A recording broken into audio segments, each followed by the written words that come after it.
right?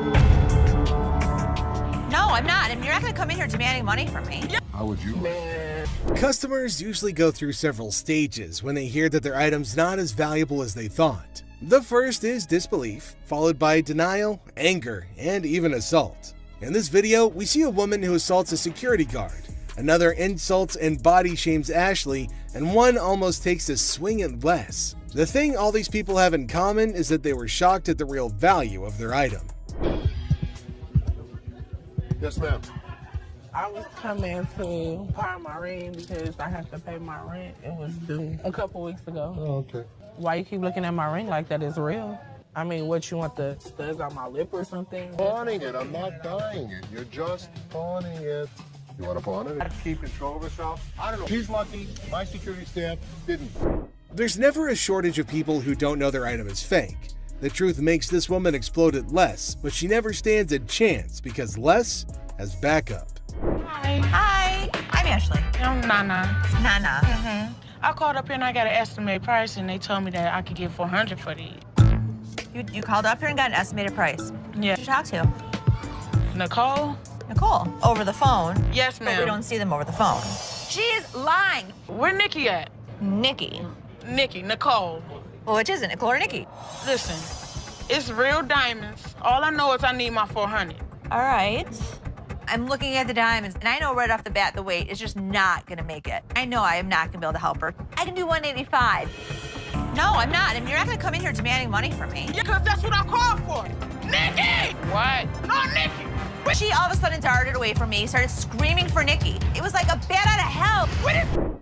A customer comes in to pawn her jewelry, but she's not ready for what Ashley has to say about it. Excuse me. Nikki! First of all, you're not gonna scream in my store. Well, first of all, you're not gonna walk up on me either. This is Nikki, and And they told me that they was gonna give me $400. oh, so look at And these now they telling me because- that I got money and I need it now. Don't you No, dare. Dad, I need my money right now. I don't know what this chick was talking about. She was very confused, but I know one thing for certain. Nana needed to go.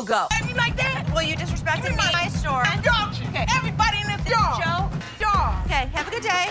And kiss me. Keep walking. Bye. Nana. Give me a headache. Nana's smart enough to leave before security throws her out, but she makes sure that she's got the last word. Orange Bowl ring.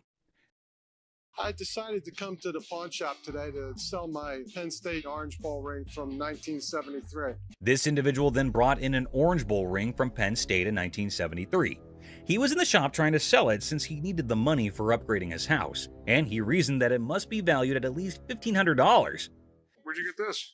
You know, I went to Penn State and guy down the hall played on the team and he needed some money and I bought it back then. The seller claimed that one of the team members needed some cash and that the only thing he had was that ring. Thus, the man paid him the necessary funds and purchased this ring. You know, it was Jeff Clark. He didn't play too much, but he was an outside linebacker for the team. This particular ring belonged to a linebacker named Jeff Park, who was a member of the squad even though he didn't play much.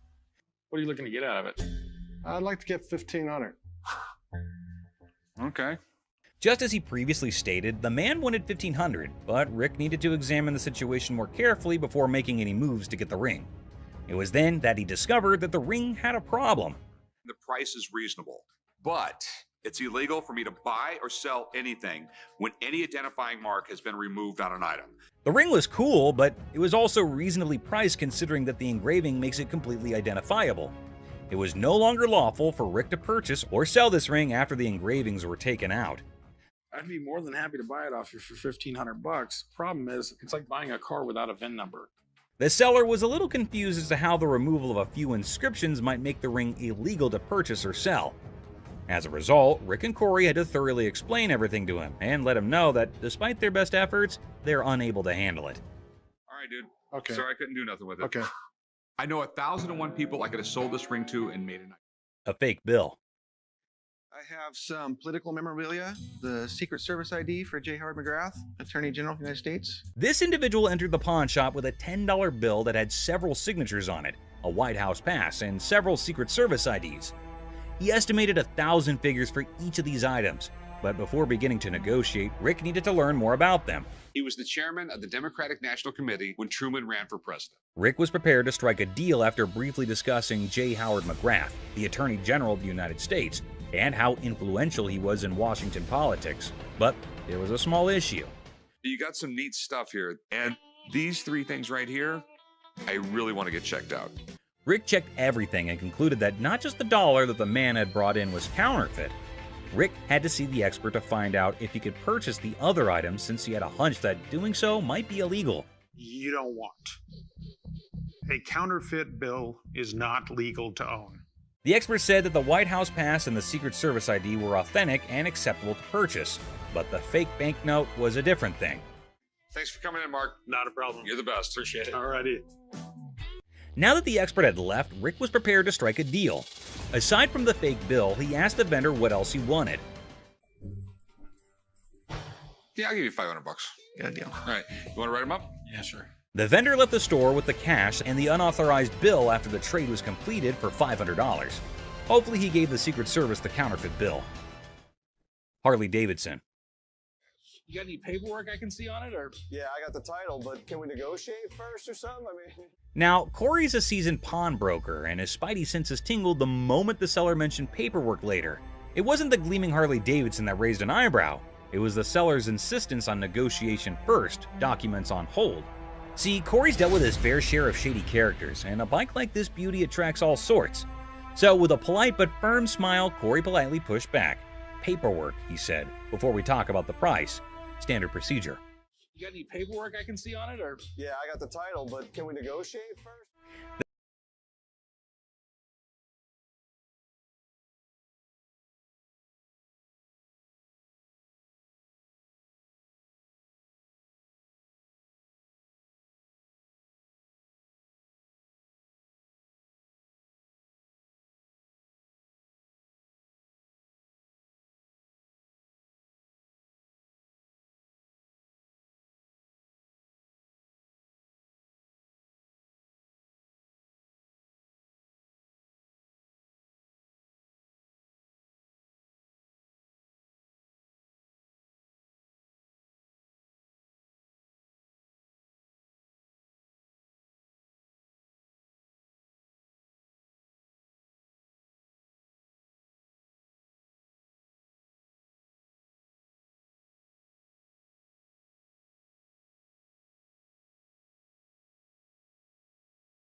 I just got this phone that I bought here like 2-3 days ago, and this don't work. The bell above the pawn shop door jangled, and in walked a man clutching a sleek black phone.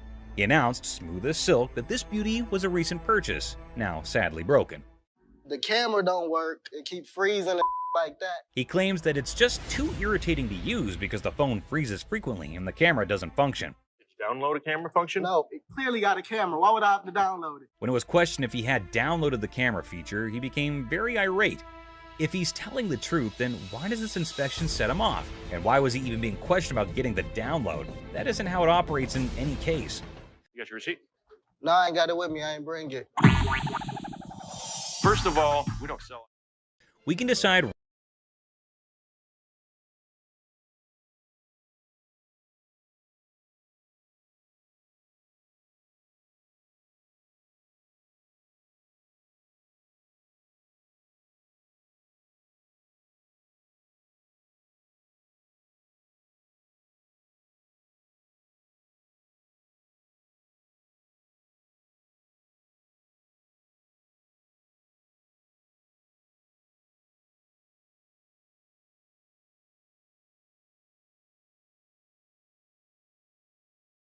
other phone. If he said clearly one more time, I was going to clearly have to knock his freaking head off.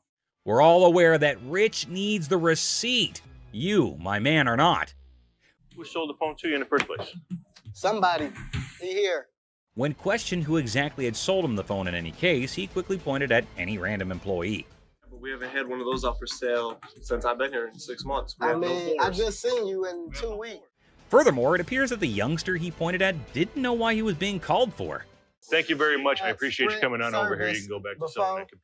All Rich knows is that it's an iPhone, but he's more irritated by something else. What's more, clearly it was working out. Can you go show him how it works? Take a picture out in the parking lot. And then, like a burst dam, the story spills out. The phone wasn't his. The purchase was a shady deal in a back alley. The frustration wasn't with the camera, it was with the consequences. The cold sweat of a gamble gone wrong. With a sigh, Rich ushers in the man and his broken phone out of the shop. The heavy silence echoing their unspoken pact. The truth had been told, the game was over. That's all for our video. We hope you liked it. Please comment, like, and subscribe. Don't forget to hit the notification bell for more videos like this. Share it with your family and friends. See you next time. Con artist. Buckle up for this one. An overconfident individual walks in claiming to have big cash to buy something. His grand entrance sets the tone for this bizarre encounter. Let me see this one right here. This one right here. That's platinum. Yeah, I like that one. Oh, now this is real nice right here. I think I could look good when I go out with this. That one's sharp. How much is this one right here? $5.99. Hold down, baby. Hold on, folks, because this is one roller coaster of a ride. Our protagonist believes he's holding a fortune, enough to buy a $500 watch. It's a $2 bill. Okay, and it's worth $2,000. It's rare to find a $2 bill that got red in it. Now tell me they ain't worth $2,000. I'm about to go deaf right now. Oh, don't piss off Bugatti. This fellow insists that a humble $2 bill is worth a whopping $2,000. Give me a break. This dude better be on drugs for this to make sense. So you wanna ball my $2 bill up? You know what? I'm gonna tell you something. Okay. You owe bologna sandwich. Y'all ain't got no money. You know what I'm saying? Have a good day. Please have Big Mouth is hungry. You're hilarious. Real funny, man. Y'all be killing me. I pawn you. Gift card. In a sadistic twist, a customer enters waving a $100 bill, claiming it's for bail. Oh boy, let's see what she has on her buying list. Let me see this right here. This will be good. Okay. This one. This is really pretty. Okay. That's really pretty. It's really pretty. Good on you. That was 100. 100. I'll take it. Okay. So this woman falls in love with an item, but you would not believe how she decides to pay off. What a classic move of pawn shop antics. It's a $100 gift card. These are not our gift cards. What would you call it? These are preferred customer. Right. So these are VIP cards. A gold card allows you discounts on the sales floor. You can't swipe this card and apply $100 on it. Seems like this woman had her fast one playbook already at the pawn shop. But hey, who can predict the wild escalations life throws our way, right? Somebody want to buy a preferred gift card? There's not $100 on it. There's not. I'm gonna get my money. Hey, Byron, show her where the money's at. My money. He's gonna show you where the money's at. Okay, we'll walk up. I need my money. Somebody want $100. Next up, we've got this customer who had run into some financial issues that needed solving post-haste. I'm trying to get all my stuff out. So, what are you looking to do with that? I'm looking to get $100 for it to help me out. The deal was underway, but they eventually ran into their first cause for argument when the seller called this very outrageous price. What the hell is that going to do for you? $100 will help me move my out. It'll feed my dogs if I have to, wherever I find. To the seller, $10 probably wouldn't be enough to get him the services he's hoping to enlist with the money, but that's all Seth and Les can offer. What the do you mean it's going to be a good start? The $10 isn't going to be. Why couldn't you do 50 for this? Because I could never get 50. Since he was being pretty rude to him, Les decided to teach him a lesson. Either you're gonna and you're up in here disrespecting me, trying to hand my back to me. I'm not having that. No. Are you kidding me right now? Things would have stopped there if he just decided to take the doll, but what he didn't, Les dropped it, an action that wasn't well received. If I were to do this, that's disrespecting you.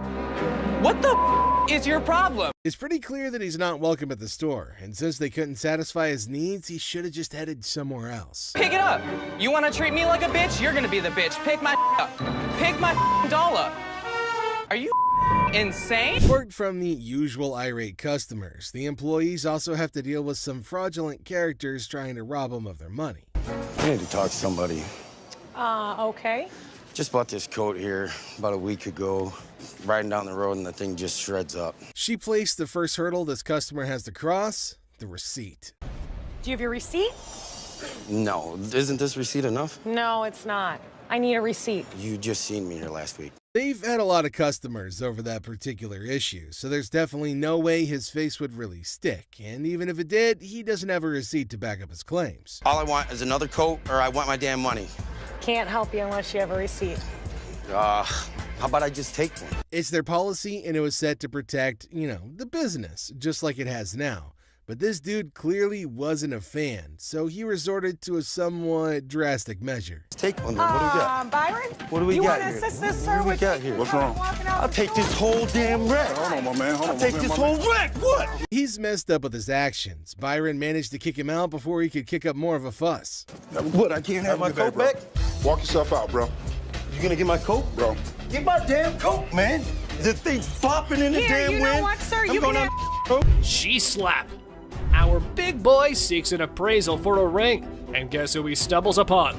None other than Ashley, the queen of quotes in this pawn shop. I do what I want to do. Bye. Big ass off me. Have a good day. Pacifier Pawn. Seth, our pawn shop hero, encounters quite the character of a customer eager to part with both a TV and a ring.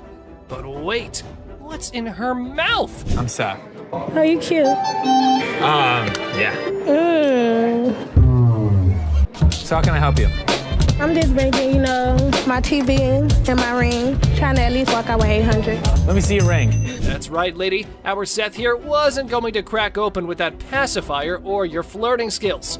How about we cut to the chase and look at the valuables? Her ring was pretty nice. It has diamonds. It's 10 karat gold. Her TV was relatively nice. You still answer my question. I said what you wanted. I know, I said I'm good. So, you need a loan or you want to sell it? Loan. Loan?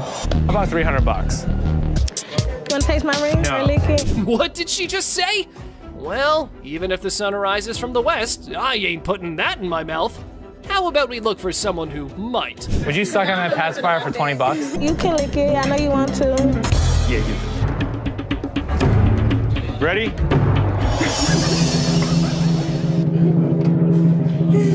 These ladies were trying to pawn a set of diamond earrings for a party they were going to host later. These earrings I'm trying to pawn. We work in a daycare. We're trying to have a pizza party for the kids. Oh, how fun. So how much money are you guys looking for today? 300. The amount they asked for had Ashley reeling back and looking like she was constipated, but it's their business, not hers. For a pizza party? Yeah. Yeah, we're gonna do cupcakes, games, giveaways, gift bags, all that. In true pawn store fashion, Ashley reveals she won't be handing the exact amount they were hoping for. Okay. How much are we looking at? Yeah, how much? So they're going to be under $30. I mean, honestly, the amount Ashley offered is a bit disappointing, and the ladies were quick to make their thoughts on that known. We're gonna need more than that. That's not enough. This would definitely take care of a couple pizzas. I don't think you're hearing us.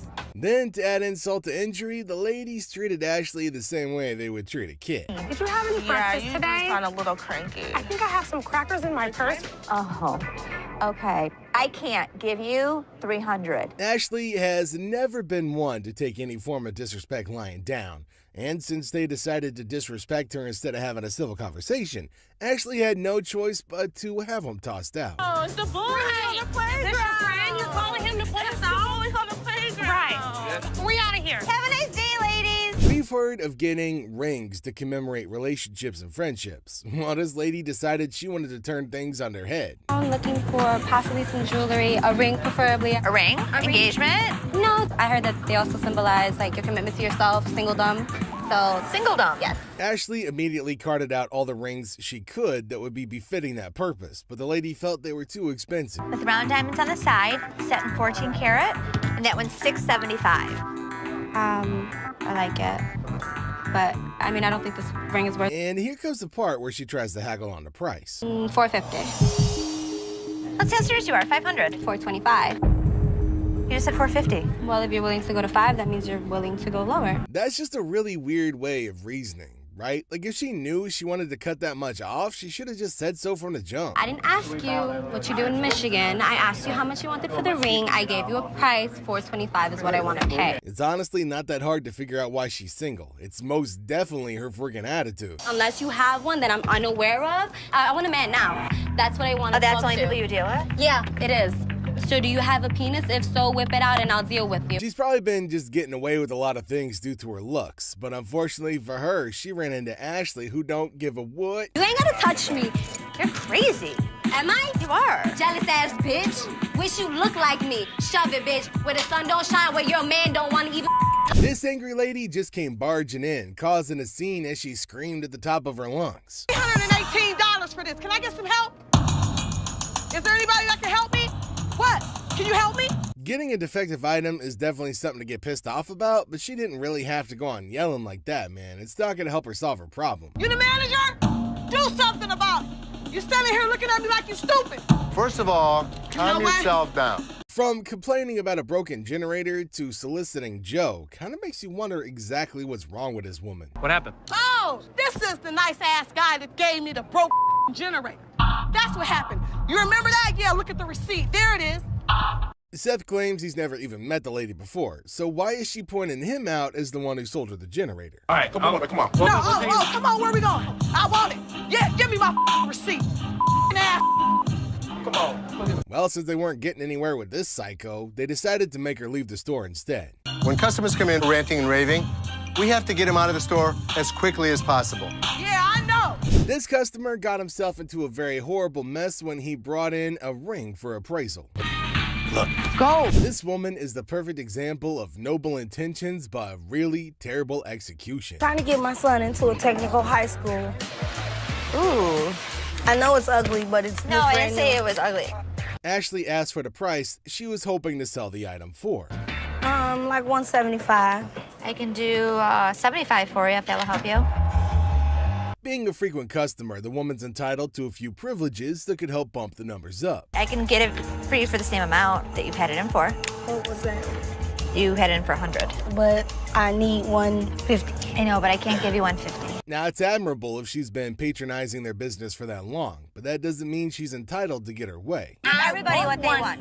Well, if you had something, a patron that's been patron since 97. Are you done? No, I'm not done. Okay. Do you want the 100? After a really long minute of getting insults hurled at her person, Ashley knew she'd had enough of that crap. Are you a lady or are you a child? I don't give a what I am. What the hell are you with your wrinkled-eyed ass?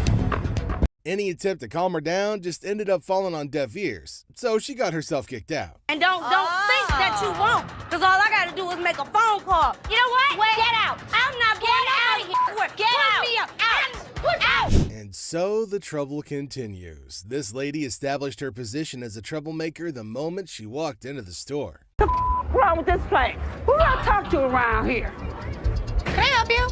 Yeah, you sure can. It's always been part of their policy to never hand over refunds to customers. All they could do is give them store credit or hand over something else of equal value. This right here.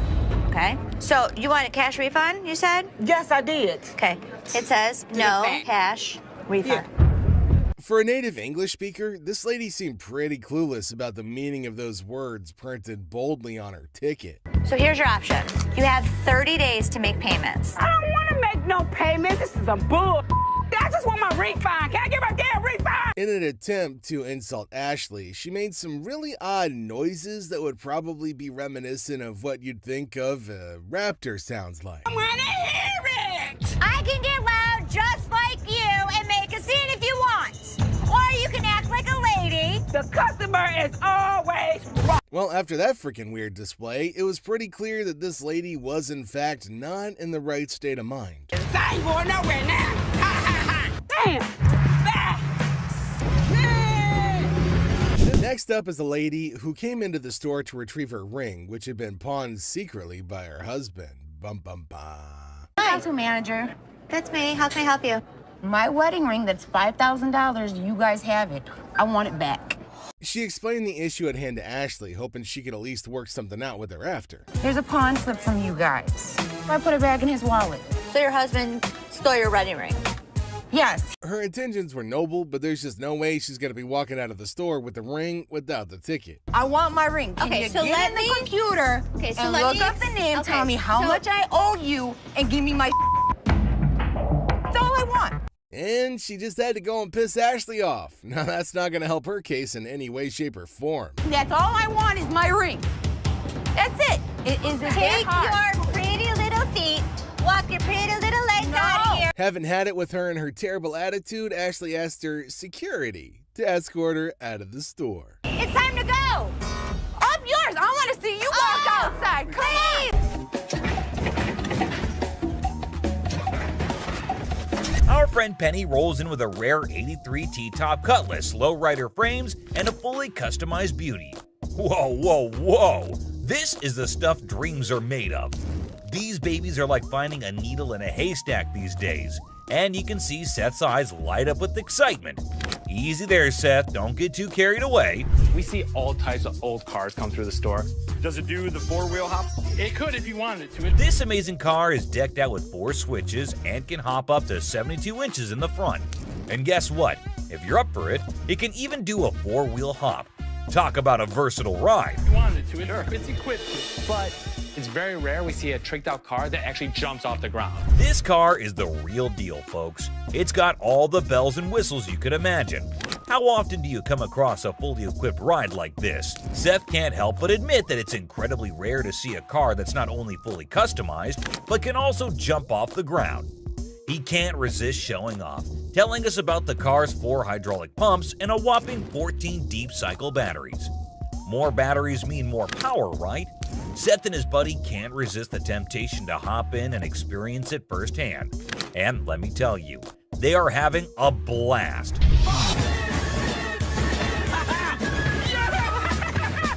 Now, Seth really wants this car, but he wants it at the right price. Penny, on the other hand, is hoping to fetch $12,000 for it. Will Seth bite the bullet and make the deal? Well, here's the twist. How about $4,000? Seth is only willing to dish out $4,000 for it. Whoa, talk about a huge drop. You can see the disappointment on Penny's face. He explains that he spent $4,000 just on the paint job alone. After some negotiation, Penny agrees to settle for $10,000. But Seth tries to push it further, offering $7,000. You know he wants it. It's very rare we see a tricked out car that actually jumps off the ground. Penny, being the wise guy he is, doesn't take the deal. In the end, they part ways on good terms. Well, folks, let's hope Penny finds another buyer who's willing to meet his price for this fully customized car. It's always a thrill to see unique items like this in the pawn shop. And who knows what will come through those doors next.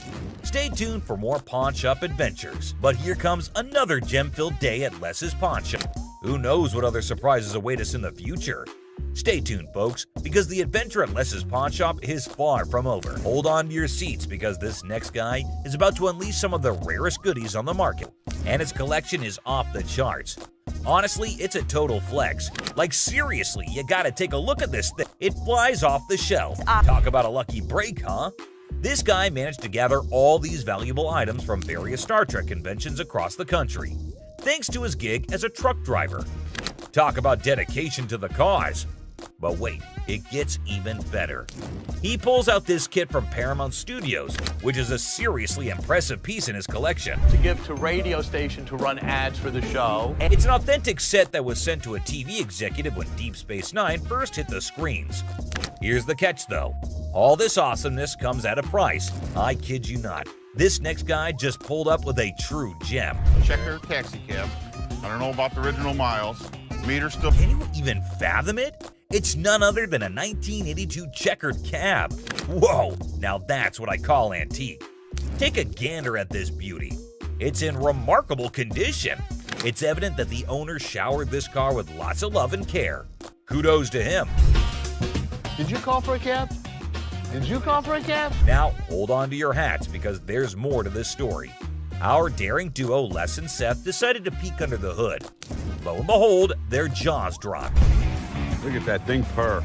Don't you lose money because you get there quicker? And it all goes... The engine looks splendid, almost brand new. How cool is that? But wait, there's a fascinating tidbit about this cab. Back in the day, they used to write the rates right on the taxi door itself. Talk about genius. This way, the rates were fixed, making it easier to attract customers. It's a shame we don't see this kind of thoughtful detail nowadays. The door. Did you see the rates on the door? Yeah, I did. The shut up one is one I like. And guess what? This car enthusiast doesn't just have one of these incredible cabs, but a whopping total of 4. 4, my friends! And out of all his prized possessions, he decided to part ways with one and sell it to this very pawn shop. As long as the price is right and it's in good condition, we can make a profit. Boy, oh boy, Les and Seth should count their lucky stars. Now brace yourselves for the asking price. This customer is seeking a jaw-dropping $10,000. Can you believe it? Les, being the inquisitive one, questions the reason behind such a hefty sum for what seems to be a mere antique car. Sensibly, Seth suggests that the customer take the car for a spin, just to ensure everything is running smoothly. Perhaps then they'll be able to negotiate a fair price. Good thinking, Seth.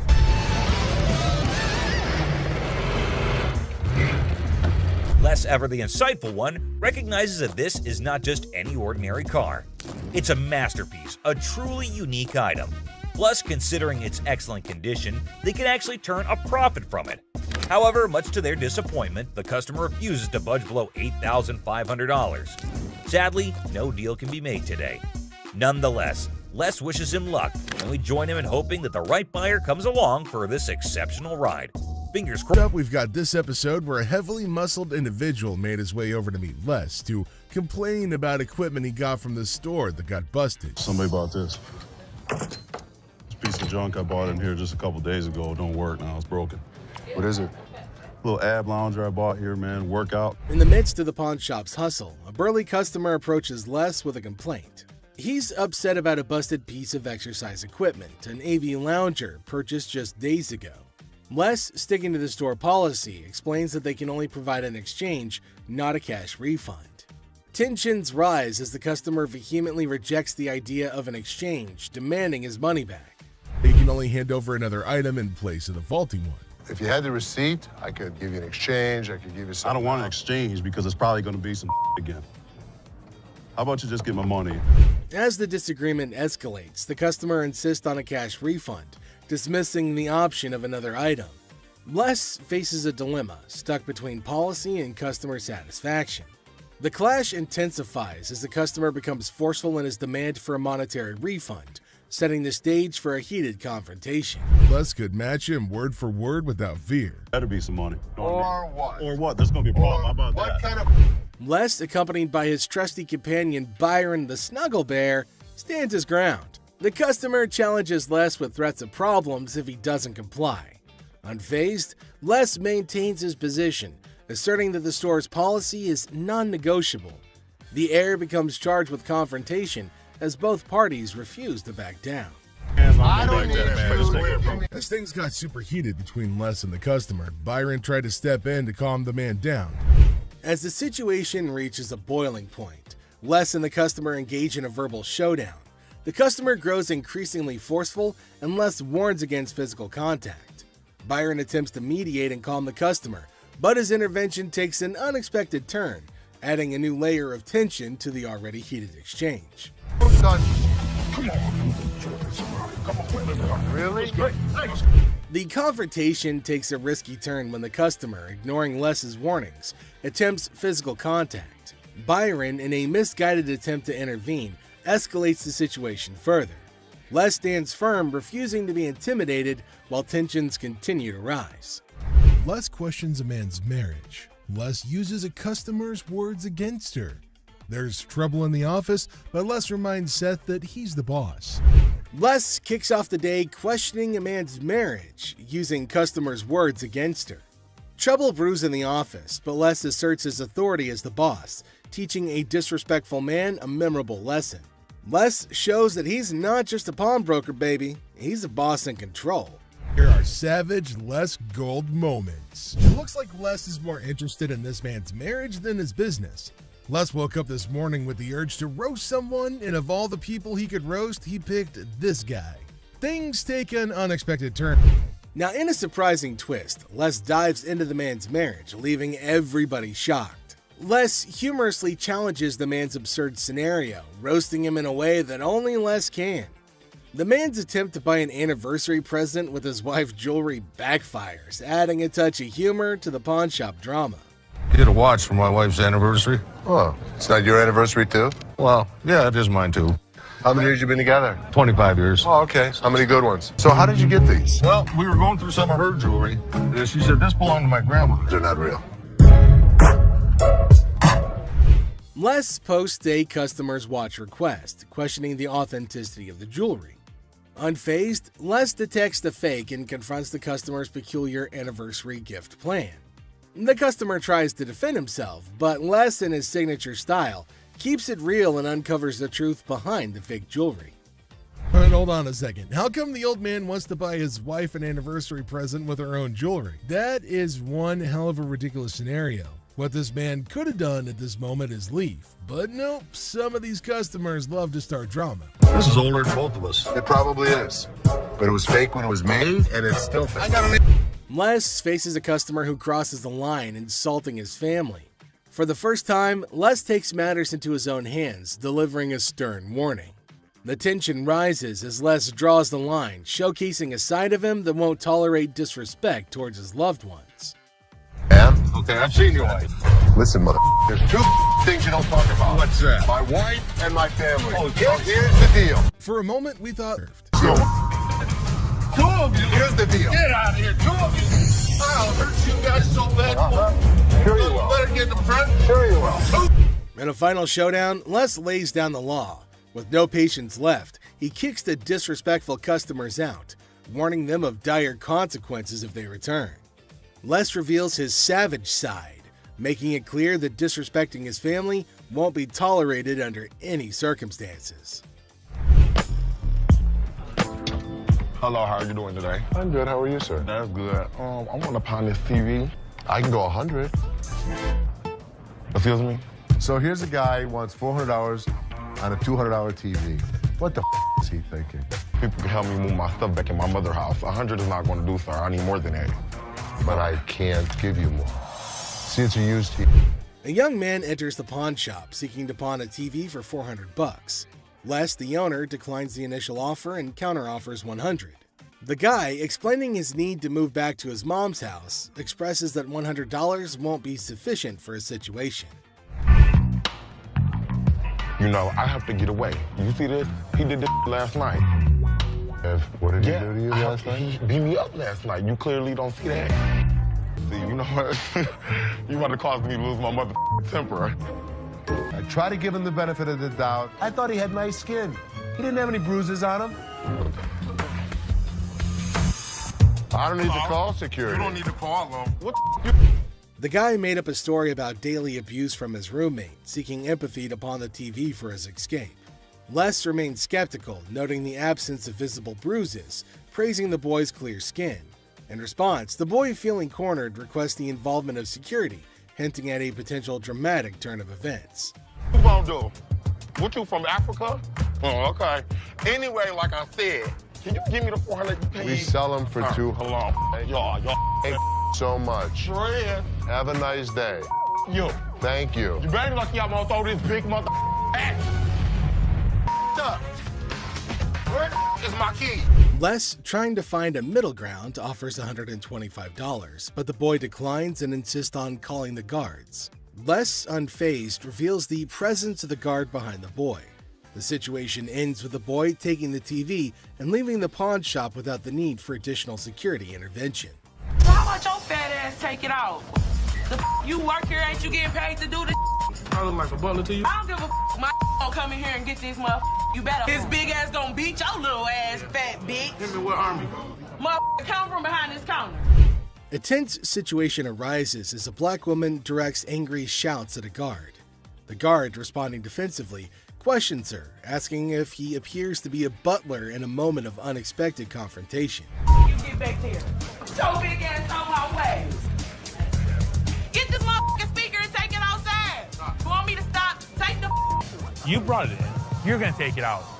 So take it out. I'm not picking that up Then and you're taking it leaving it outside. Y'all can get your old ass Take out. your ass out of here. I'm What's your bitch ass out of here, y'all. You're not going to come in threatening my employees. Who gonna bring it outside? Despite Seth's efforts to intervene, the black woman continues her relentless shouting. Even another guard struggles to remove her. Suddenly, she notices Les, the owner, standing behind her. In an unexpected turn, she bursts into laughter and mockingly tells Les to leave. Yo, big ass, you can grab that bitch too, ogre. Motherfucking big ass, Shrek ass following behind me. We will give you the respect and the decency you deserve, but when you're threatening my family, we throw you out of here. Taking matters into her own hands, the woman starts leaving, dubbing the guards as Shrek on her way out.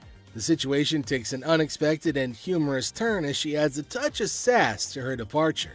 Let's take a look at it. All right. I'm here with my man, and we got in a big argument, and he left me, so I need to He get left back you home. here? To Hawaii. Oh, really? Where about? Honolulu. Oh, okay. Got a ride from my cousin, so you gotta hurry up. There came a woman at Ashley's counter to sell her chain. Now Ashley's looking at her chain to see whether it's worthy enough or not. She's asking Ashley to hurry up as she has to leave earlier as her spouse has left her alone here. Really? Okay, how much did you need? I was just trying to unknot this for you to be nice, but... 600. What up with that? I got this from one of my aunts in Africa. This is $600. Oh, do you know what it is? It's actually a Tahitian pearl. No, this is from Africa. This is an African pearl. Ashley asked her how much she wanted for her jewelry. Now the woman said $600, which is a lot more than Ashley was willing to spend, since Ashley said that it's not an African stone, but the woman was arguing that it was. 600. My ticket cost $600. That's how much I need. Do you have anything else? No. Excuse me? No. Ashley told her that they're not African pearls, so it's not worth $600, but far less. It was at this point that the woman started acting rude. Ashley got shocked at her stupidity and rude behavior. Eventually, she started behaving really bad as Ashley got angrier. What's gonna happen next? 600 or not? You can't get 600 on this. Okay. And also, don't call me a bitch. So you mean to tell me that this ain't worth a thing? That's not what I said. It could be worth something. Okay, can I get $5.99? No. Some kind of problem? Okay. Exactly. Can I get $600 No, you or can't not? get anything. Okay, You can't talk to her like this. You can't get... Oh, I left you now. Bitch, you don't know why. She then warned Ashley to pay her the money for the necklace, but Ashley refused and told her to get out. But this lady wasn't listening. She was continuously bullying and harassing Ashley. Security arrived in the nick of time to help protect Ashley.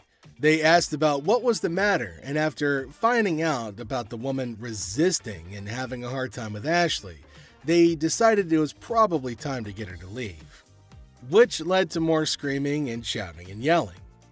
I'm not leaving no place. Yes, you are. Oh, no, I ain't. Oh, yes, What? you are. What are you gonna do? I'll kiss my... Honey, you don't have that kind of money. All right, you. All of y'all. Bitch. If you want some help, talk to us like a human being. I'm leaving. Aloha. Who the they think they is? Them. Which then caused the more security guards to get her out of the shop. But she kept on yelling. The lady would not stop with the screaming and the shouting. Some jewelry for my daughter. Her birthday's in like 2 weeks. For sure. How old is she gonna be? She's gonna be 12. She's gonna be 12. Yep. Do you want a Kleenex? I've got allergies, man. I itch like super bad. I'm not picking it, I promise. Okay. We have a heart one that's really pretty. Can I see it? There came a man to Ashley asking for something to buy for his daughter. Now he inferred that she's about 12 years old and he wants something interesting for her. But he's constantly picking his nose, which was making Ashley cringe. He's not stopping from doing such cryptic things, but he's constantly doing it in public. Ashley asked him to let her know if there was something he was interested in buying for his daughter. Look at it. How much you want to spend? Like 100, 150, but 75. can I touch it though? That's bull. I was charging him like $75 on this watch just to give him a deal so he didn't have to touch it with his snotty hands. Can I see the sanitizer for a second? Now the man selected a watch, but Ashley didn't want him to touch anything with his dirty hands. She asked him about his range and he said he wants something under $100, and the watch was $75. The man didn't agree to buy it. Now Ashley's just getting furious over his silliness. Can you use sanitizer? Why don't you guys go yourself? I don't even care about the sale anymore. I just want him out of here. Ashley asked him to use sanitizer before touching anything in the shop, but he refused. Now this is going to be a very serious problem. They're probably going to have a fight. Ashley got angry and asked him to leave despite no deal. She just wanted him gone. She didn't care for the deal or profit, but just getting him out of the shop. Well, then came the guards who made sure that he left and actually used sanitizer everywhere on everything that he put his hands on. Well, that's it for today, everybody. Thanks for being part of the Hardcore Pawn adventure with us. We hope you like the drama and the surprises. Stay tuned for more pawn shop stories. See you next time. Hi. Hello, how are you? Good, how are you? I'm well. I'm here today. I want to pawn my computer. I'm trying to get my son into a technical high school. I know it's ugly, but it's No, I didn't say it was ugly. How much you looking to get? Like 175. Oh, that's not enough. I really wish you could give me like 150. Have you ever had an pawn before? Yeah, I'm a gold card member. Get it for you for the same amount that you've had it in for. What was that? Do you consider the fact that I've been patronizing this business since '97? I really appreciate you're not giving me what I want. Well, I don't give everybody what they want. 7. Are you done? No, I'm not done. Do you want the 100? No, I don't. Okay, then goodbye. This customer walks in with a laptop and a price that just won't cut it. Ashley knows this one's gonna have to go. What do you mean goodbye? You can walk out the store. I can. But am I gonna walk out? You will. Who's gonna make me? I want to see somebody make me leave up out of this giving me what I want. I don't give everybody what they want. 150. Well, if you had as something a patron that's been patron since '97. No, I'm not done. I want to see somebody make me leave up out of this. Are you a lady or are you a child? I don't give what I am. And don't think that you won't. Because all I got to do is make a phone call. You know what? Get out. I'm not going out of here. Get out. Me up. Don't touch me. Touch me. Get out of my store now. I've been patronizing this business since '97. You have an English degree, right? No, I don't. Despite Ashley's efforts to help her, the woman goes ballistic. Felix, the security guard, escorts the woman out, but she doesn't go quietly. I was coming in to try and get like $1,500 for this. Okay. I'm trying to get my baby daddy out of jail, and I've been really trying to work things out with us. I love him dearly. I was his first phone call, you know, so that lets me know that he loves me. Huh? No, not $50. I want $1,500 I'm sorry, for I these. can't help you with that. I said. I don't care what you said. I said I want $1,500. I'm not giving you $1,500. $1,500. I am not giving you. To get my man out, okay? I want $1,500. What part of that you ain't understanding? You need a hug. No, don't give me no damn hug. Oh, you need a hug. I don't want no damn hug. Get off of me. Get that, baby. I don't want no hug from you. The woman comes in to trade baseball cards. However, the only thing she manages to do was initiate a shouting match with Ashley. This one is put out the door fast. How are you? I'm doing okay. What can I help you with? Either trying to get a loan on it or you guys can buy it. Mm-hmm. Trying to sell it for maybe like $150. It's $50. This thing costs way more than this. Okay, but I'm not going to pay you for the amount that you think it's worth because it's stained.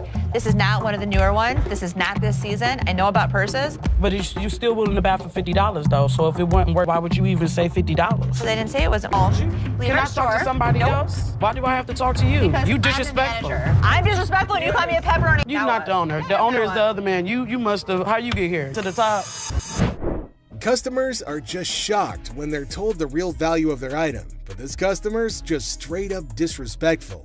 Shop experience, folks. But the poor receptionist has no clue what he's talking about. Politeness goes out the window, folks. We see as the bodyguard's on alert, and even Seth, the boss, steps out of his office to see what the commotion. Seth steps up and asks the customer to read the sign again.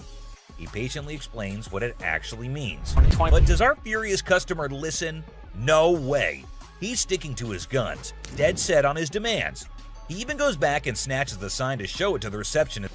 This irate customer keeps shouting in the shop, demanding his 20%, hoping someone will back him up. And next, he gets escorted out by the bodyguard. And get this, he tries to take the sign with. Wait, there's more. To show his anger, this guy grabs a harmless plant and throws it on the ground. Seriously, what did the plant ever do to you, man? And off he angrily storms away.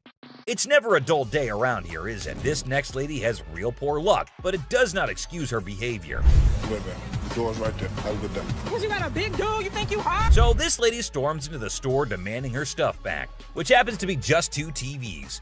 The receptionist asks her for some ID and tickets as proof, but this lady is completely clueless. I need your ID or the tickets. My what? She doesn't have any of those things, and here comes the shocker. Her boyfriend pawned off her belongings. Can you believe it? Now she wants them back, and it's a pretty messed up situation to be honest. She explains to the receptionist that she can't provide the required documents because her no-good boyfriend isn't even around anymore. He left her high and dry. Ouch, that's gotta hurt. Now Ashley, who overhears the whole thing, initially sympathizes with this poor girl. But hold up, that sympathy doesn't last for long, and for good reason. I feel terrible for her, but I can't help her without her ticket. This customer suddenly loses her mind, like all the anger in the world has consumed her. And guess what she does next? Brace yourselves, people. She starts yelling and banging on the glass window, demanding her precious TV. Don't bang on my window! Seriously, that's not how you get things done. Even if someone is trying to help you, no one will tolerate that kind of behavior. Ashley, understandably furious, tells her to back off. The situation gets so heated that Ashley has to step out of the room to confront this unruly customer. And guess what? This lady has the audacity to threaten Ashley. Well, Ashley isn't one to back down, so she tells her to get the heck out of the shop.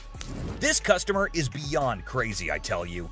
It seems like she had a truckload of problems even before she set foot in the store. What? I dare you. Now, the bodyguard steps in to escort her out, but oh boy, this girl goes on a rampage. She knocks over everything in her path, completely enraged. Come on, girl, you seriously need to chill out. Bye! What? I said leave! Finally, they manage to get her out of the shop, but you won't believe what happens next. Unlike the previous guy who threw a plant, this woman tries not once, not twice, but 3 freaking times to break back into the store. I mean, seriously, woman, get a grip on yourself. This is just embarrassing for everyone involved. But damn it, we're not your local psychologist neither. Even the bodyguard has had enough at this point, and he can only imagine what kind of crazy exchange must have taken place. Man, oh man, what a wild scene that must have been. This next guy is the most polite guy you'll see, but things take an interesting turn. I'm trying to help you solve your issue. What you mean? Something urgently to scrape together enough cash to cover his rent. Now that's a tough spot to be in, right? Enter Ashley, a real gem of a person. She genuinely empathized with this guy and offered a helping hand. So the dude decides to sell his late grandma's ring, thinking it's made of real gold and worth a fortune. Ashley, being the responsible gal she is, takes a good look at the ring to verify its authenticity. And guess what? It's not the real deal, folks. It's as fake as a knockoff Rolex. But oh boy, this suggestion hit a nerve. He starts acting all weird and uncooperative, throwing a tantrum. TV. You can pawn your TV. What the I look like? Now, here's where things get intense. He demands his ring back and starts searching for someone else to deal with. I'm trying to do whatever I can to help him. This not making no sense. And acting all erratic. It's honestly a bit scary, folks. And on her face, trying to belittle her.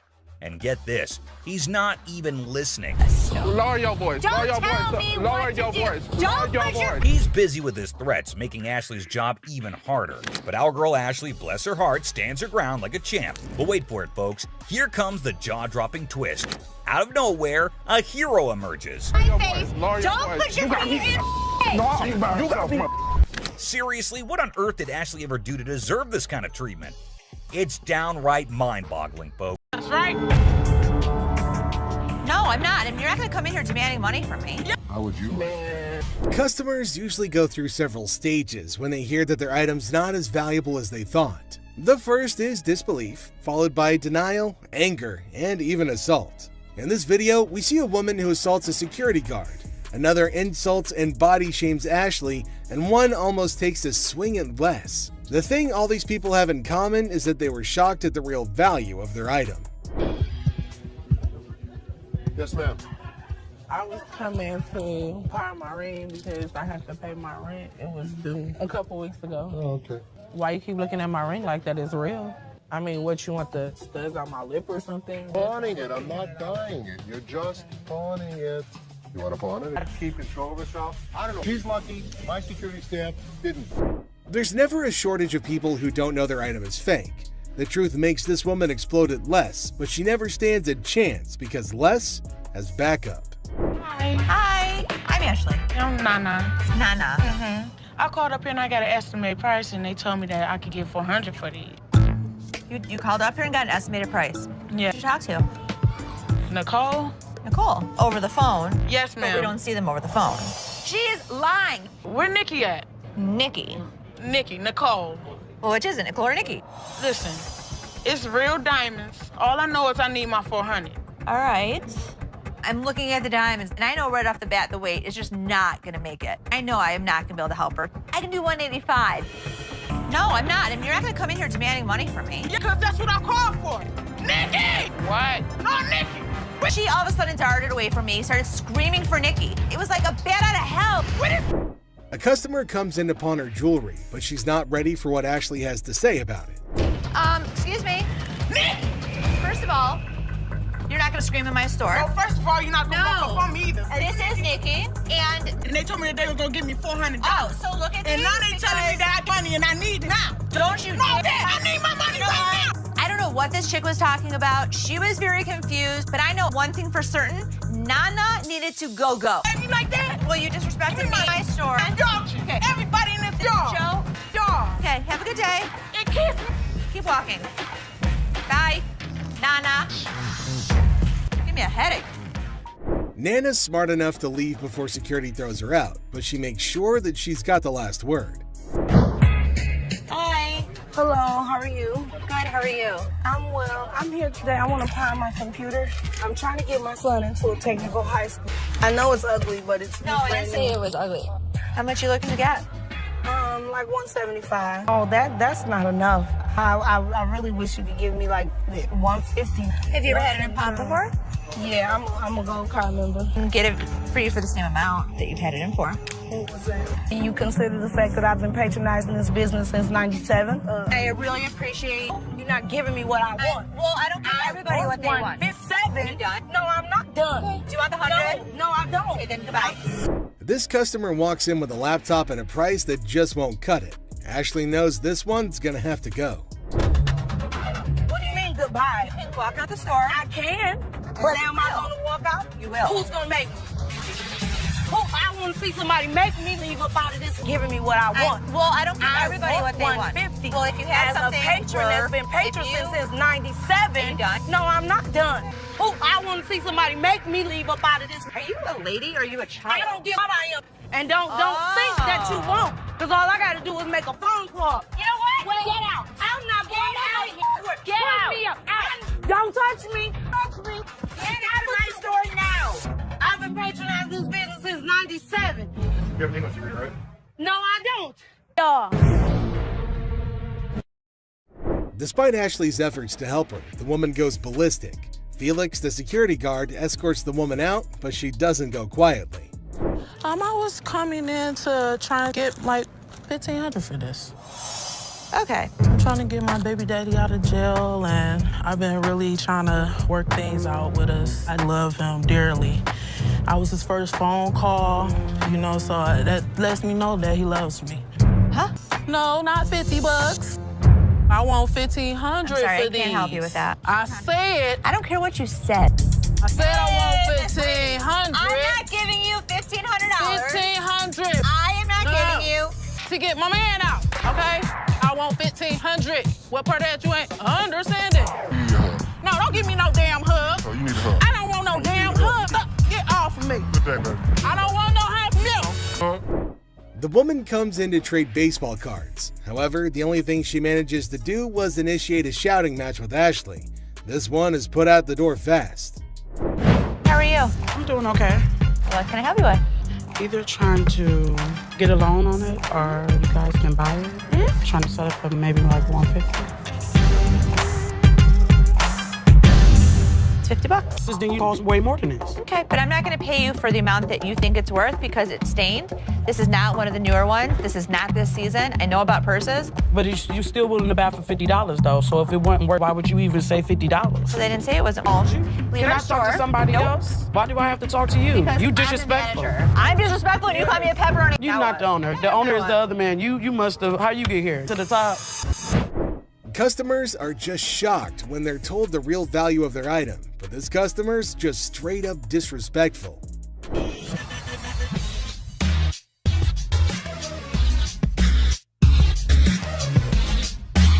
How much you want to spend? I got $70. I've seen them for $70 to $80 at other pawn shops. Yeah? With 2 games. Put it in as long as you'd like. Does it come with a warranty? It comes with an as-is warranty. Need a PlayStation? I sell them for $100. What you gonna do? I don't know. The PlayStation's really hot stuff at the moment, but the customer who wants one is far from hot. He's mostly just hot-headed. I ain't been shot already. What? Ain't nothing here. You're just another door guy to me. Yeah. Throw it down. Throw it on $70. I ain't. Oh, you don't have it. Have a good day. Have a good day. Hey, what you think? What you mean? What is all that about? What is all that about? No, this my level beat your ass down here. You right here. You bitch.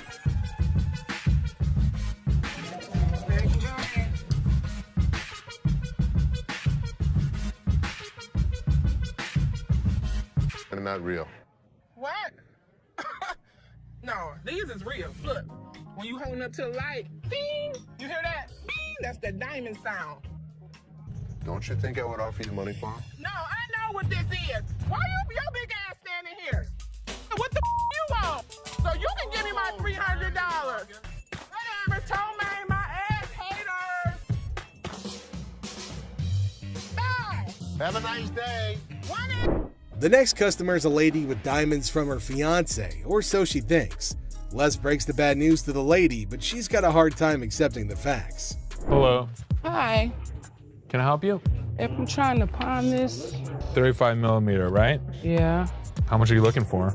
just about $30. Got my baby's birthday coming up and just need a couple of extra dollars to help out. Stuff situated for him. What do you have planned? For his birthday, Mm-hmm. a birthday party, you know, cake, ice cream. To try and get money from us. And the kid ratted her out saying, yeah, my birthday's in 2 months. There's a little bit of time you have before then to come back and hopefully have something of value. And I really would have appreciated any little thing that you could have gave me. 10 years ago. This is some bull because y'all could have took this camera. You could have gave me $30. The innocence of a child didn't allow this woman to cash in on her worthless camera. She was pretty shocked her lies didn't work on Seth. How are you? How are you today? Good. What you got? My bracelet on my phone. My baby daddy gave it to me. It would be so mad. Curtain tiebacks. What are you telling me?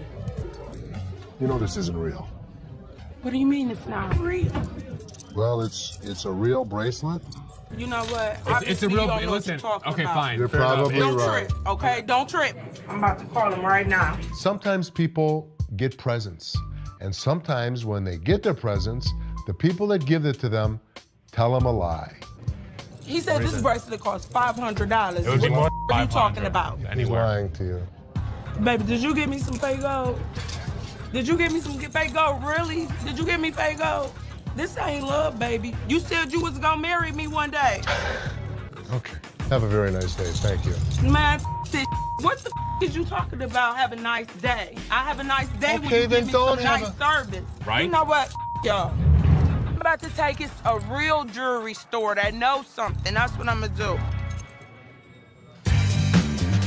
The amount of men who give their women fake jewelry in Detroit is absolutely crazy. This woman is shocked, betrayed, and angry when she learns the real value of her jewelry. Hey, I was wondering what you could get me on a loan for the PS3. We're on a mission now, a real mission, to get my brother out of jail. All of a sudden, the cop just stopped us because one of our lights were off in the back of our brake. Bought it for $300. I got $150, and now I'm here. Ended up with his brother trying to sell his video game system on his games and the controller. See what we could do with that. 95, suppose I get to 100 for you. 100, mama. I can't. 100. I normally would have given $80 on this game unit. I went $15 over, and that wasn't even good enough. But too bad I couldn't help her out because I wanted to help her. But I hope she can find the money. Two customers come into the pawn shop on a noble mission of freedom. However, Ashley lets them down easily, but at least they take it better than most customers in this video. Pawn shop because we, is in need of money. And we're trying to pawn this VCR and this TV. Okay, well, you put it on there like that. You ain't seen no income. You wouldn't. Where's the income? You want to go to the So what? I was ready for them to have a full-out brawl out there. Get your ass on somewhere. No, get your ass on, hockey ass. I tell all ladies and everything. Can I help you guys? Why are you guys fighting? I kicked this. What he said, it was offensive. Yeah, pretty good on TV. Sell it. Actually, yeah, we gonna pawn this. No, the TV didn't get dropped. Come on. It works. All right, 20 will work. Hey, you can each get 10. Oh, you agree now? All right, just give it to this gentleman. We're gonna do this for 20. Just go online, get your ticket, and get your cash. This is a general conversation. Okay, well, we still in a relationship, though. Tiffany, seriously, maybe you should go in the parking lot and just wait for him. You're right. I am gonna wait in the parking lot. That was really pretty. I like that. A chaotic couple barely makes it to the pawn shop before smashing one of their items in an argument. The couple is more sad than shocked that they've rendered their items worthless. Hi, how are you? I'm good. How about yourself? Doing all right. I've got a ring I want you to take a look at for me.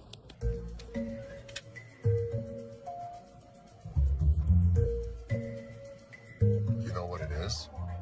They're diamonds. They're not diamonds. That's cubic zirconium and silver.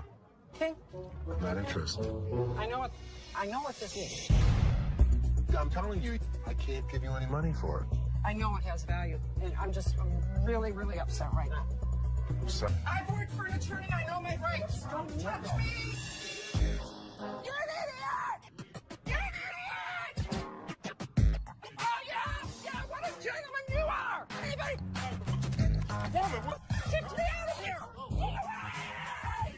Get away! 4 times she hit me.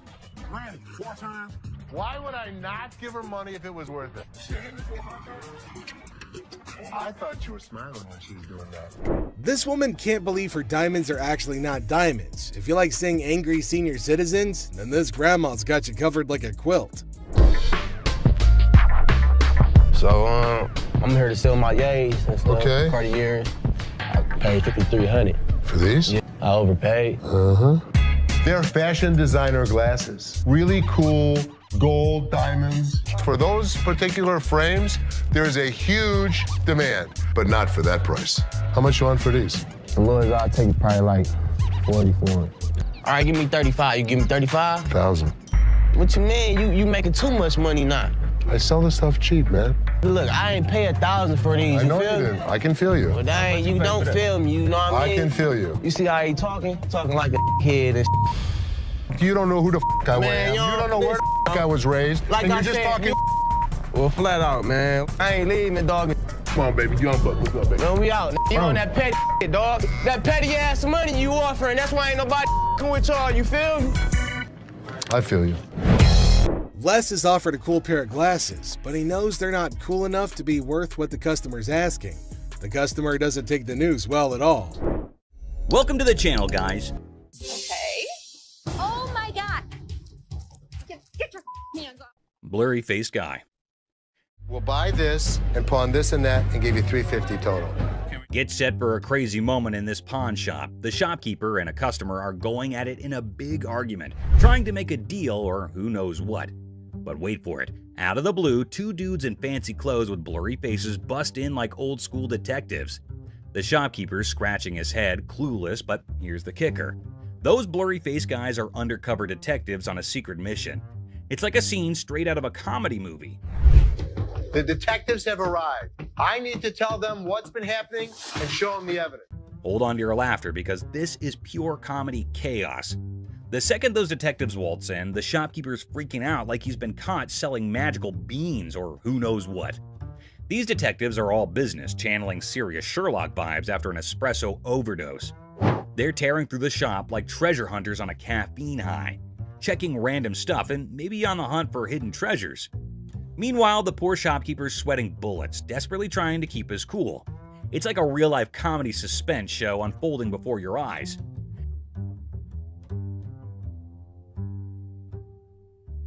Get ready for the wild ride of the century. These detectives, giving their best modern-day Sherlock and Watson vibes, decide to ramp up the drama with technology. It resembles they're on an investigator show marathon watch as they jump into the security camera film. As they replay quick forward and focus on each problematic little hiding spot in the shop, envision some strong, thrilling music playing behind the scenes. An investigator story with an innovative turn will keep you as eager and anxious as ever. Do you think he was working with someone else? If he was, it could be anyone. Well, buckle up for the big reveal. The digital detectives uncover the mastermind. And guess who? It's our buddy Joe. Yep, good old Joe is the culprit behind all the missing stuff. These detectives don't waste a second. They slap handcuffs on Joe quicker than you can say guilty as charged. And just like that, the pawn shop transforms from a place of heated arguments to a full-blown crime scene. The shopkeeper, still in shock, watches as Joe gets escorted away by the police, handcuffs and all. The whole situation is so bonkers it can make anyone burst into laughter. It's like a comedy show with mix-ups, detectives with blurry faces, and a surprise twist. You'd be left thinking, did that seriously just happen? It's pure comedy gold, my friend. Comedy gold. A massive fraud. This one will truly astound you, so hold on to your chairs. The largest swindle to ever occur on the show, so far as people are aware, left everyone perplexed and alarmed. Basically, the boys said that someone from the shop had conned them. She pawned 2 of our laptops, and she told us she was gonna give us the money and the laptop. To make a long story short, a woman pawned 2 of their laptops and then informed them that she knew someone who worked at the pawn shop and would give them the money and the laptops. You pawned something? Yes, she has the ticket to When did you pawn it? Today. The males are left with nothing because she has their laptops, the money, and even the ticket to their belongings. You at the back door, so you'd end up with the laptops and the money? Yes. It astonished Ashley and Seth as much as it shocked Les.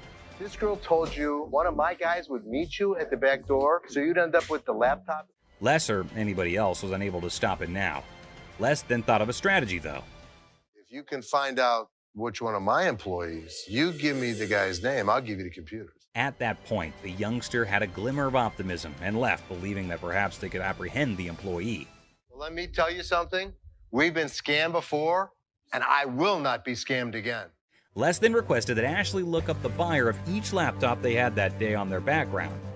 Les realized something had clicked when she spent the entire day going through them and finding nothing. You're able to witness it. You'll get the money and the laptops. You go, hell yes, let's do it. Thus, these children were not the victims themselves. Instead, they had been attempting to con them all along. Well, here's the way it works. Nobody gets out of pawn without paying for it, and nothing goes out the back door. This time, they weren't duped either, although the kids did cause Ashley and the others a lot of worry during the day. The bag. Imagine this super funny video with a lady who's basically playing the I'm lost in a bag shop game at a crowded mall. So there's this awesome comedian pretending to be her, right? She strolls in like she just landed from Mars, completely clueless. Okay, I went to get my purse back to make my payment. Then, out of the blue, she locks eyes with a black bag, and boom! She's convinced it's her long-lost twin, with a mix of determination and total confusion. That's my purse right there. That one right there, the black one. So I want to know why it's out there. She marches over to the lady in charge, ready to solve the mystery of the twin bags. It's like a comedy treasure hunt in a bag store, and you're in for a hilarious ride. Get ready to laugh your socks off. Here's the money. I want the purse. That bag was never in pawn. Now get this, the shopkeeper, a comedic genius with timing that's spot on, coolly spills the beans. She says, hey, this bag's not yours. But oh no, our lady on a mission won't back down. That's not your purse. How do you know it's not my purse? Because that purse has been out there. Let me see it. With this epic confidence, she declares, no way, this bag and I go way back. They're like childhood buddies. And here's the best part. You want to buy it? I just want to look at it and make sure it's not mine. She throws down the ultimate challenge. Bet you this bag, if it's not mine, I'll hand it over. But trust me, it's practically family. It's like a comedy duel in a bag shop, and you won't believe how hilarious it gets. Oh my God. Get your Meet Cam, the scene stealer of the century. Picture this, chaos in the bag shop, and here comes Cam, our superhero security guard. He's like, hold my coffee, and smoothly escorts the determined bag enthusiast off the counter. Have a nice day. Let's go. Walk yourself out, yo. You. Walk yourself. But wait, she's clinging to her bag like it's a ticket to a comedy show. The laughs hit the roof as Cam keeps his poker face while chaos reigns. This video's a comedy roller coaster. And Cam, the unsung hero, it's a laugh-out-loud male adventure that you don't want to miss. Just hit with that pole, right? Go. Bitch, Go where you got to go. I'm gonna kick your ass. You wait. Sign of free cash. I was trying to find out because your sign is saying that I can get 30 days. In the pawn shop sitcom, the worker dazzles the customer with the prospect of a 30-day cash fiesta. The seller, with a classic "How can I help you" line, unwittingly opens the door to financial freedom hilarity. It's a tale of interest-free loans, dollar storage fees, and a comedy of errors that promises 30 days of pawn shop shenanigans. But that's not what the y'all sign is saying. It's misreading it. No, you're misreading it. The customer attempts a 30-day free cash caper, armed with a misinterpreted sign. The seller, caught in the crossfire, insists it's an interest-free loan bonanza, not a free cash party. Cue the comedic chaos as the customer points fingers, and the pawn shop sign becomes the unintentional star of a sitcom episode gone haywire. I need my cash. It says it right here. Free cash. The customer demands free cash like a rock star on tour. The seller, armed with the reality of interest-free loans, faces a barrage of demands. The customer, teetering on the edge of pawn pandemonium, enlists a surprise ally, a sassy woman who jumps in the scene like a comedy superhero. Cue the applause for this unexpected twist in the cash crusade.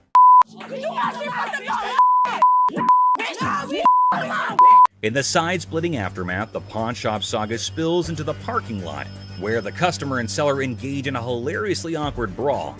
Amidst a flurry of ass cracks and elbows, the spectacle unfolds, leaving the bystanders in stitches. The door slams and the customer vows a dramatic return with an unforgettable "I'll be back" exit line. Comedy gold in the pawn shop arena. Antique computers. Got some equipment here. Yeah. We need some money. We're going to out west. In the pawn shop time machine, two hunters strut in with ancient computer relics. The seller, bewildered by their outdated tech, questions if they're stuck in the 80s. The hunters, claiming they've wiped out all of Michigan's deer, aim for a whopping $900. So how much are you looking for? About $900. The price tag triggers more shock than a retro computer's boot-up sound. What I can offer you is zero. Zero. Comedy sequel, the hunters scoff at the initial offer of $0 for their ancient artifacts. The hunters, expecting treasure, get a less than an antique appraisal, leaving the shop echoing with laughter and $0 dreams. Wonderful. Thank you so much. You too. In the aftermath of the failed computer barter, the hunters drop to an $800 offer, met with a swift and resounding $0 from the pawn shop. ZZ Top, mistaken for Detroit's antique appraisers, exits empty-handed. The seller consoles himself with a printer sacrifice to the dumpster gods. I thought it was you, man. Oh, that's good. Ending the scene with a comedic crash and a touch of musical confusion. You people. Plump man. In Hardcore Pawn, Les Gold faces off with a cheerful, plump customer aiming to sell a watch for his wife's anniversary. Les, ever witty, discovers it's their anniversary too. The old man deadpans 25 years, prompting Les to hilariously inquire, "How many happy years, man?" Laughter ensues in this pawn shop comedy. Too bad the shopkeeper shuts it down quicker than a bad punchline, not willing to spend a dime on what he thinks is a phony watch. Talk about a comedy of errors in the pawn shop. It's fake. I'm not interested. Let me see what you got in watches and take. Now brace yourself for the ultimate comedy meltdown. Our plum seller cranks up the chaos meter, throwing wild threats about the shopkeeper's wife and claiming he's seen her somewhere. You're married, right? I am. This triggers the shopkeeper, turning the whole scene into a chaotic carnival. There's two things you don't talk about. What's that? My wife and my family. In the blink of an eye, security guards swoop in, snatch our hefty hero, and give him the grand exit, escorting him out like the star of an unexpected sitcom. guess what? Our main guy, kicked out of the shop like a party crasher, hits the street with a style only he can pull off.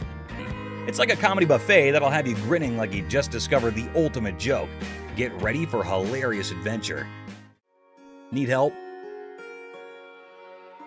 Video, there's this super hyper dude who charges into a shop, making a fuss like it's the biggest emergency.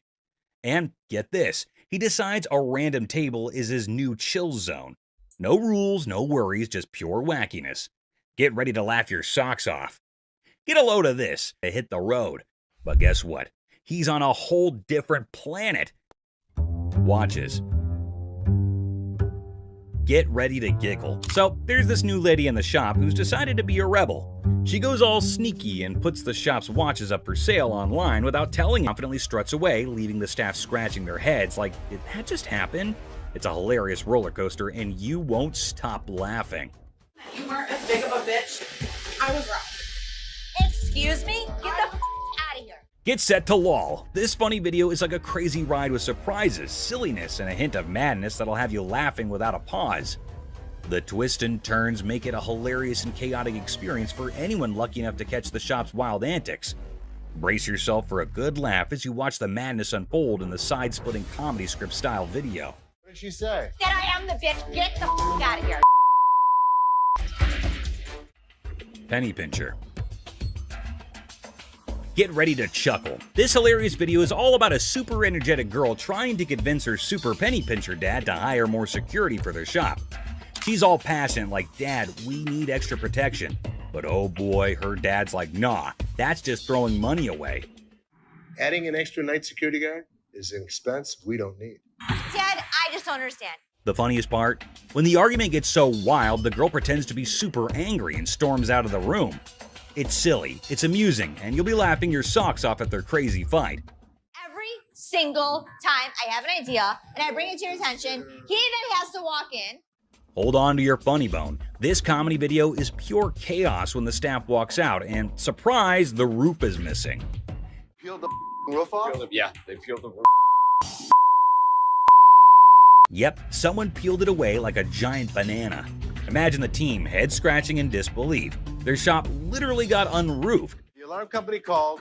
They thought it was a false alarm. Is anything missing? I have no idea. Now, here comes the kicker. They start worrying it might be a sneaky robbery. Cue the panic as they sprint to check the CCTV, hoping to catch the audacious roof peeler in action. Get ready for a laughter-packed roller coaster as they dive into this hilarious investigation. Get ready to laugh in this super funny video.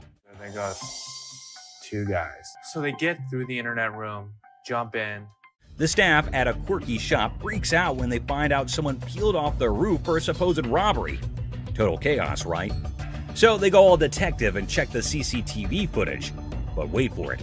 Turns out, not 1, not 2, but 3 guys break in. And here's the kicker. Looks like they grabbed the coat right there and then out. So these guys could have been part of a 3-man team. One of them ends up hiding inside the fridge. It's like a comedy show gone wild, leaving the staff scratching their heads and everyone else in stitches. You won't believe the crazy twist in this comical caper. We got broken into last night. Took a fur coat and ran out. I told you that security should have been here at night. Stolen microphone. The seller, baffled, asked when they were taken off the rack. It's a funny scene of concert chaos turned into a pawn shop jackpot, where microphones become rock star souvenirs, and the friend is the accidental hero of the day. Microphones I picked up from a concert last night. The person insists the microphones were flung into the concert crowd, a spontaneous catch. The seller, eyebrows raised, gets an unexpected call from American Jewelry about missing microphones. It's a classic mix-up where concert souvenirs turn into an unintentional pawn shop investigation, leaving everyone wondering how the microphones took an unexpected detour. I'm from American Jewelry. I have a gentleman down here. A mad girlfriend. Welcome to the whirlwind of pawn shop hilarity. Our unsuspecting star walks in aiming for a ring appraisal and potential pawn deal. Little did they know they were about to join the ranks of pawn shop legends in a tale of marital madness. I wanted to get it appraised, see how much it might be worth. Okay. Hold on to your hat. Drama unfolds as accusations of ring-napping soar, plunging the spouse into an emotional roller coaster over the disappearance of their precious bling. The tension is so palpable, you could carve it with a jeweler's precision. Okay, when I give you an appraisal, that's not how much I'm gonna give you in pawn. Okay. But hold on, our hero clarifies, I'm here for an appraisal, not to pawn. Q gasps in the realization that pawn shop language got lost in translation. The spouse is in disbelief, and we can almost hear dramatic music building up in the background. You wanted an appraisal on this ring. Plot twist, the ring allegedly transformed into bike parts? Is this a pawn shop or a two-wheeled saga? Accusations fly faster than a speeding bike, plunging us into a marital showdown. Why'd you take my ring? Echoes through the pawn shop halls. Why'd you take my ring? Well, I wanted to see how much it was worth. Our hero is left flabbergasted, caught in the crossfire of accusations and domestic mayhem. I just wanted to know its worth, they exclaim, trying to defuse the explosive situation. But alas, emotions rage on. Yesterday you said you needed bike parts and didn't have the damn money. And all of a sudden you got my damn ring. Unexpectedly, a wild punch appears. The spouse transforms from the drama unfolds. They assert their right to park no matter the odds. Suddenly, I'm patiently telling you, dude. Park your spots out. Meanwhile, our hero, undeterred, asserts, I'm not going nowhere, as if the van gods themselves had bestowed upon them a divine parking mission. In a shocking turn of events, our hero literally stops, drops, and rolls on the store carpet, leaving everyone perplexed. The guy in the refrigerator. In this episode of Hardcore Pawn, we are taken to the time when a crazy man entered the shop, and when no one was looking, he took refuge in the refrigerator for reasons unknown. Thankfully, this man had spotted the crazy man and went to Ashley and others to let them know. At first, no one would believe him, but by the looks, he looked quite genuine, so they followed him up to the spot where the fridge was.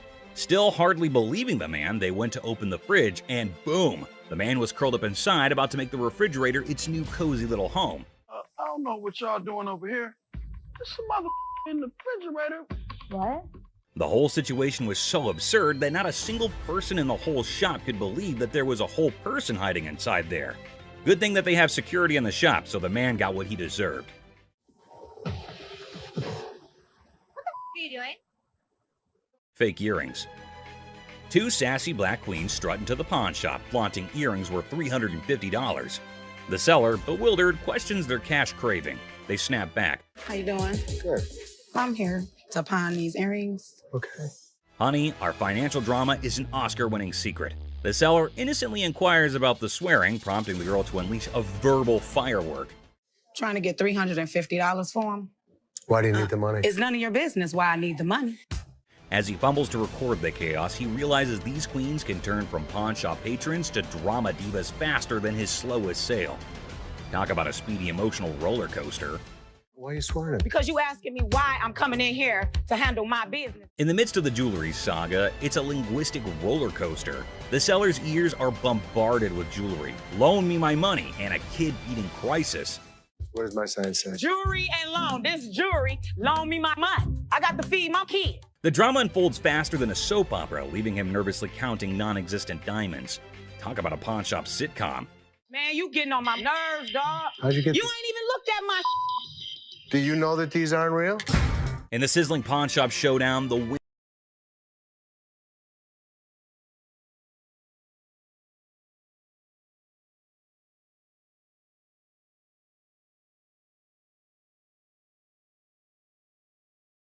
comedy gold. How the you gonna tell me just by looking at my that they not real? They're not real. As the Queen of Sass declares her exit, she throws shade like confetti. Insults rain down, targeting the seller's wrinkled up hair and questionable fashion choices. With a parting shot about a jury and long bow ass, she exits, leaving the pawn shop in stitches and the seller questioning his life choices. I ain't leaving this till you give me my money. I need my mother dead. Coloring book. Ashley enters confidently, challenging authority. Seth tries to manage the chaos. Tension rises as they clash, leaving everyone puzzled. Don't come in here thinking that you know everything in your like. I didn't know you anything. should go off and like run back to Hawaii and rebought that shirt. Unearthed gems, a JFK coloring book from '62, and a Frank Zappa one from '82. Mom's surprise drawer is found. Now, the shop's in for a laugh, unraveling the tale behind these quirky relics. Hello. Hello. I have a John F. Kennedy coloring book from 1962 and a Laugh out loud scene as the seller confesses to buying a Frank Zappa coloring book at 25, never cracking it open. Now, with 3 daughters in college, it's a hilarious quest for cash. The quirky relics become the center stage for a funny exchange in the pawn shop. So why do you want to get rid of it since you loved him so much? Well, I have 3 daughters in college and I need money. The negotiation dance continues as the seller justifies prices, leaving room for haggling. Tension rises comically as the buyer feels snapped at. The shopkeeper offers a research break, declaring, "I'm not in a hurry," in this pawn shop sitcom starring quirky characters. Okay, do you want to give me some time to do a little research on this, You can or? have all the time you need. I'm not in a hurry. The plot thickens as Ashley discovers the price coloring book online for $8.75, triggering a hilarious spat. I didn't say any of that Can you read that? $8.75. So make me an offer. 0. She hilariously expresses her dismay, accusing the customer of rushing and shoving a phone in her face. I'm looking at the one that he wanted $50 on, and I pull it off, and it says $8.75. The bickering ensues, with both claiming they're not married, adding an amusing layer to the pawn shop sitcom. I have to take him out this way. That's how much he pissed me off. In the ongoing pawn shop drama, Ashley delivers a sassy retort to the customer, suggesting he adds value nowhere and jokes about returning to Hawaii. The banter continues as another worker calls out Ashley for being rude. I think you're disgusting and rude. I didn't say any of that to Can you you. read that? $8.75. Leading to a comical exchange where Ashley dismisses them to focus on yourself. The workplace comedy unfolds with quirky characters and witty comebacks. Well, you don't add value to the organization. I have one. Well, thank you so much. But the next time you sign my paycheck, you can tell me how to work. Parking lot. Cue the workplace alarm. The notorious parking lot gambler is back, and the office crew is on high alert. With a battle cry of "Let's go get him!" they embark on a mission to catch the elusive man of many lands, or as they dub him, That Lady Pakistan. Office drama just hit the jackpot. What gambling again in the parking lot? Meet Robert Robertson, the maestro of sports memorabilia, introducing himself to Dennis in a pawn shop saga. The plot thickens as he unveils a treasure trove of Detroit Lions autographs salvaged from his sister's basement flood. Forget superheroes, this guy's heroics involve rescuing signatures during a Union picket line water ballot. All right. Here's Robert. Robert, Nice to I'm meet Dennis. you. Nice to Nice meet you. Dennis. Here, I got an item here. You might be interested in. In the wild world of pawn shops, Dennis is hit with a first, an NFL labor strike poster. As Robert pitches his Union picket line relic, Dennis, caught between fandom and frugality, contemplates the value. It's a negotiation dance where even the poster's wrinkles have a say, and Dennis dreams of a dad who'd splurge on a heartbeat. What, Steve Backus? This is the first time a guy actually brought in an NFL labor strike poster. Dennis and Seth, the dynamic pawn shop duo, are advised to step up their deal-closing game. In the Battle of Signatures, Robert's pitch clashes with Dennis's detective skills. It's a showdown of history versus water stains, where even a tear is more drama than a soap opera. Selling history hard, selling water-stained history a comedic challenge. One just like this mint, though, and he got $950 for it. Right, so if that was mint, why would you want $1,000 for this? In this hilarious haggling carnival, the pawn shop pros are on their knees, throwing cash offers at Robert for the water-stained NFL labor strike poster.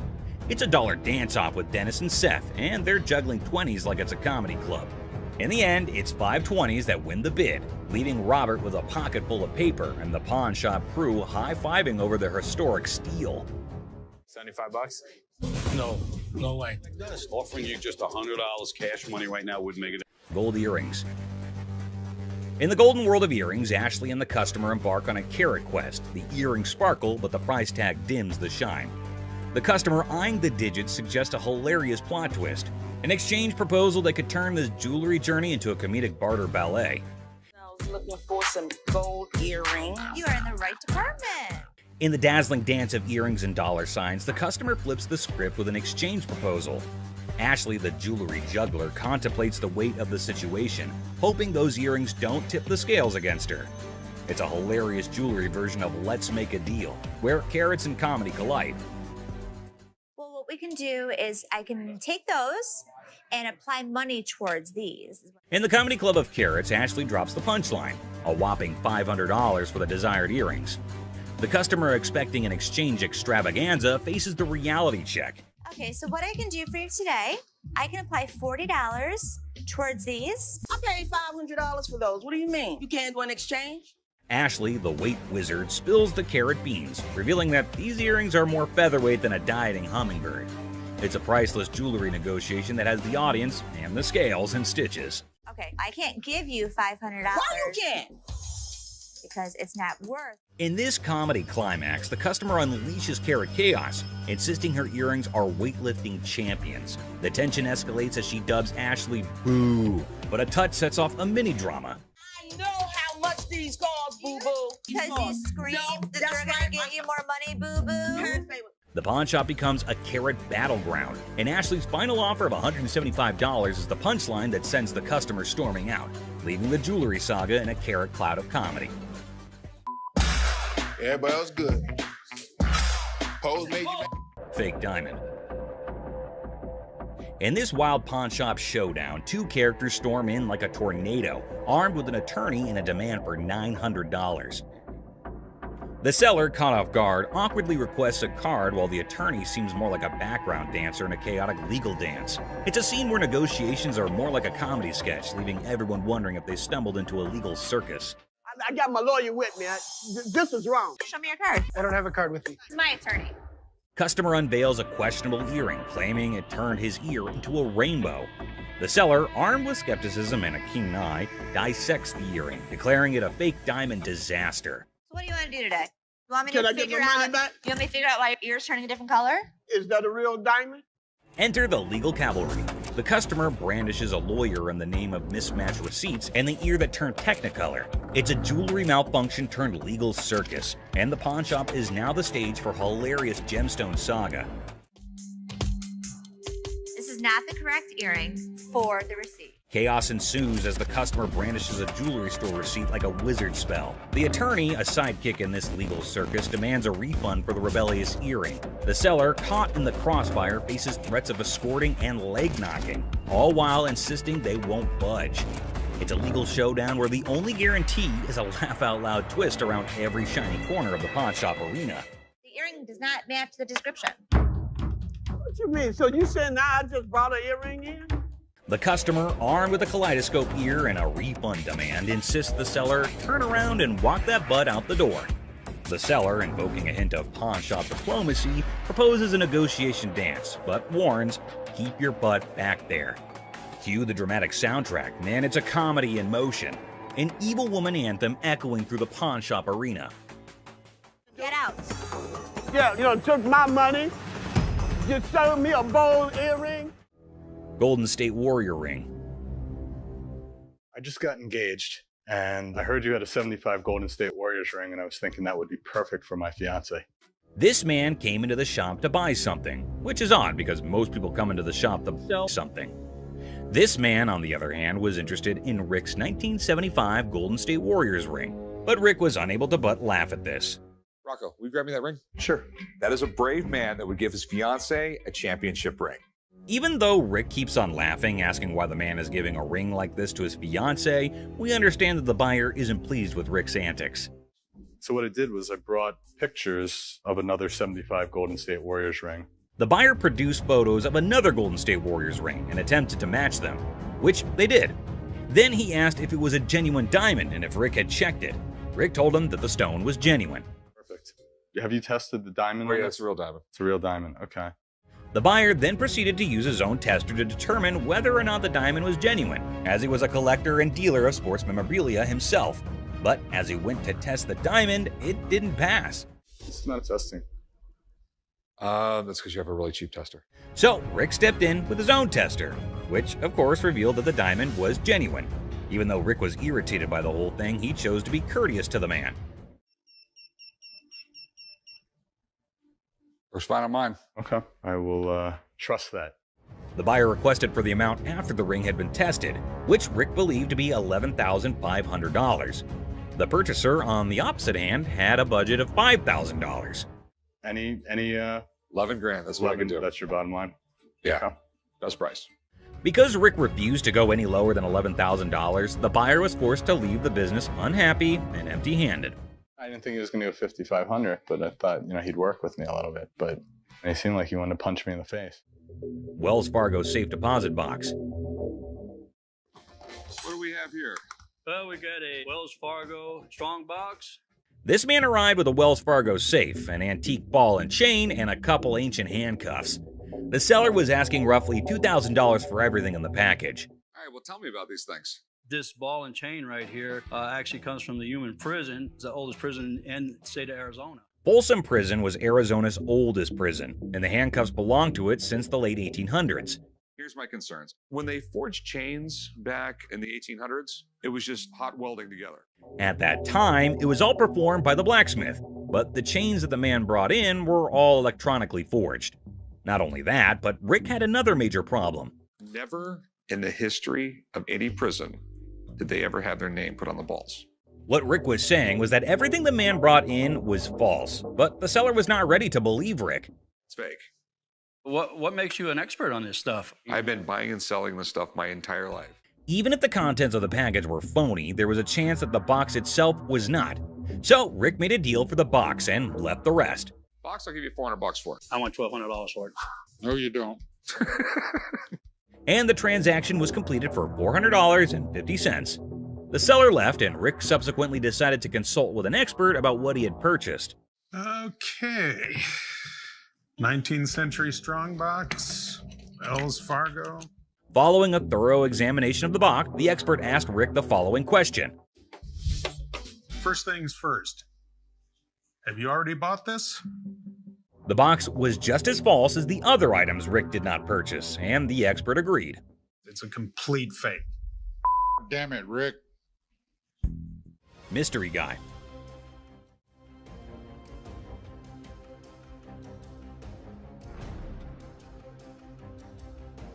Right there. Here they come again. Hang on to your hats, folks, because we're diving into one wild tale. Picture this, a mysterious dude looking like a secret agent casually strolls into a pawn shop, acting like he owns the place.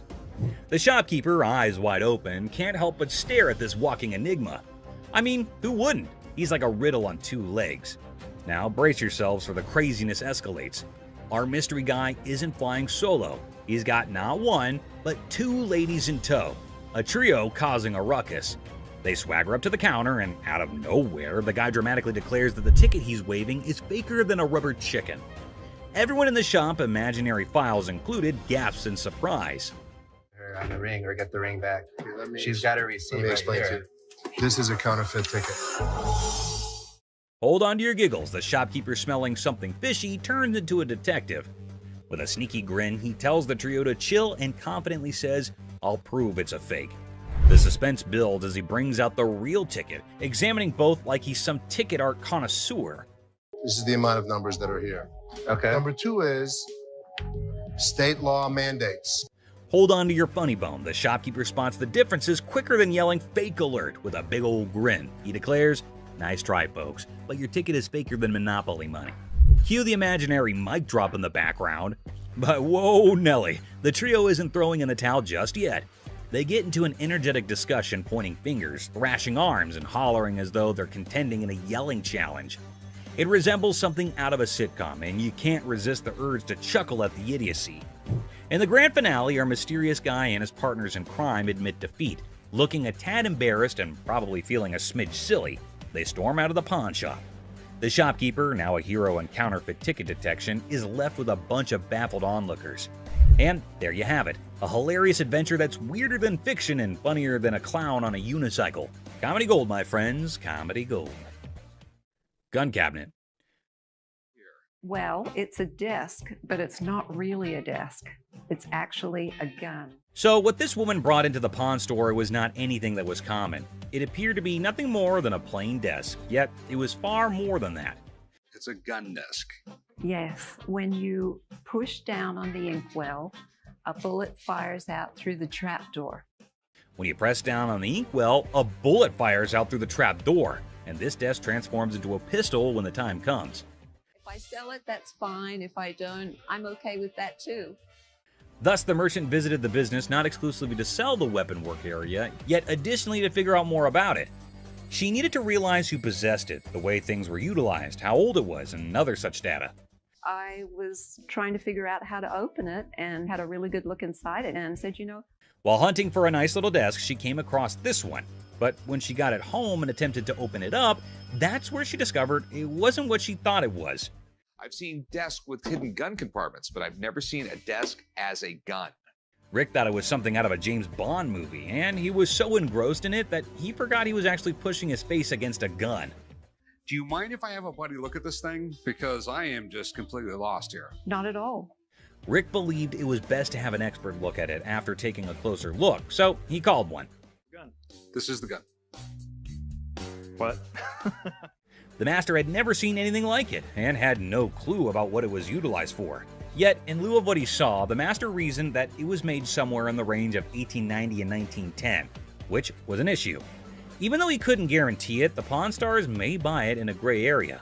Bring it to a gunsmith and have him professionally deactivate the mechanism. Then it can be legal to buy and sell.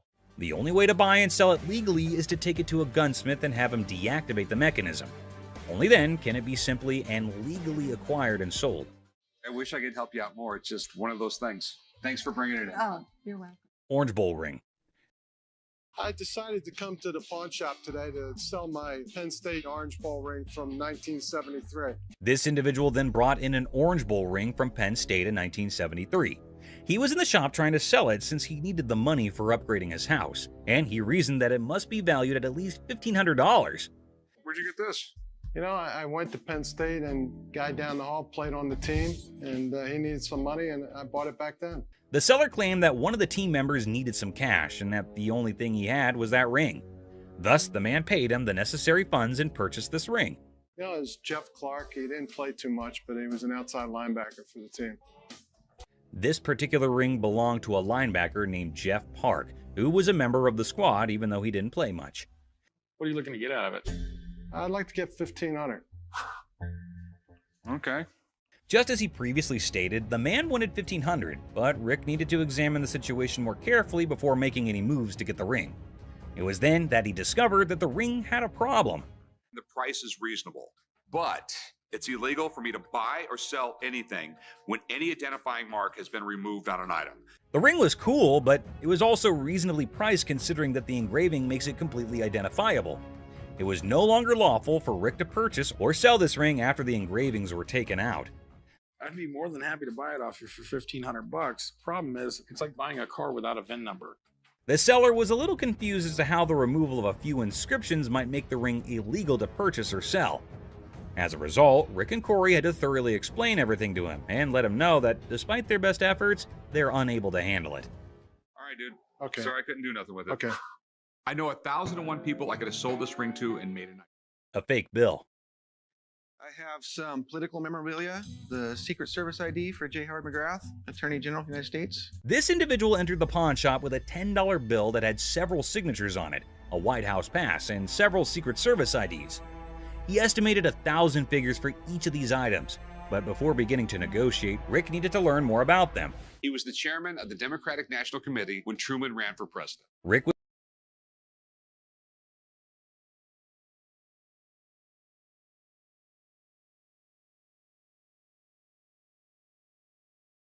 You got some neat stuff here, and these three things right here, I really want to get checked out.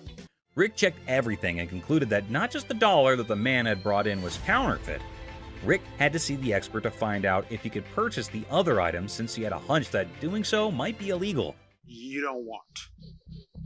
A counterfeit bill is not legal to own. The expert said that the White House pass and the Secret Service ID were authentic and acceptable to purchase, but the fake banknote was a different thing. Thanks for coming in, Mark. Not a problem. You're the best. Appreciate it. Alrighty. Now that the expert had left, Rick was prepared to strike a deal. Aside from the fake bill, he asked the vendor what else he wanted. Yeah, I'll give you $500. Got a deal. All right. You want to write them up? Yeah, sure. The vendor left the store with the cash and the unauthorized bill after the trade was completed for $500. Hopefully he gave the Secret Service the counterfeit bill. Harley Davidson. You got any paperwork I can see on it, or? Yeah, I got the title, but can we negotiate first or something? I mean... Now, Corey's a seasoned pawnbroker, and his spidey senses tingled the moment the seller mentioned paperwork later. It wasn't the gleaming Harley Davidson that raised an eyebrow. It was the seller's insistence on negotiation first, documents on hold. See, Corey's dealt with his fair share of shady characters, and a bike like this beauty attracts all sorts. So with a polite but firm smile, Corey politely pushed back. Paperwork, he said, before we talk about the price. Standard procedure. You got any paperwork I can see on it, or? Yeah, I got the title, but can we negotiate first?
I just got this phone that I bought here like 2-3 days ago, and this don't work. The bell above the pawn shop door jangled, and in walked a man clutching a sleek black phone. He announced, smooth as silk, that this beauty was a recent purchase, now sadly broken. The camera don't work. It keeps freezing and like that. He claims that it's just too irritating to use because the phone freezes frequently and the camera doesn't function. Download a camera function? No, it clearly got a camera. Why would I have to download it? When it was questioned if he had downloaded the camera feature, he became very irate. If he's telling the truth, then why does this inspection set him off? And why was he even being questioned about getting the download? That isn't how it operates in any case. You got your receipt? No, I ain't got it with me. I ain't bring it. First of all, we don't sell it. We can decide.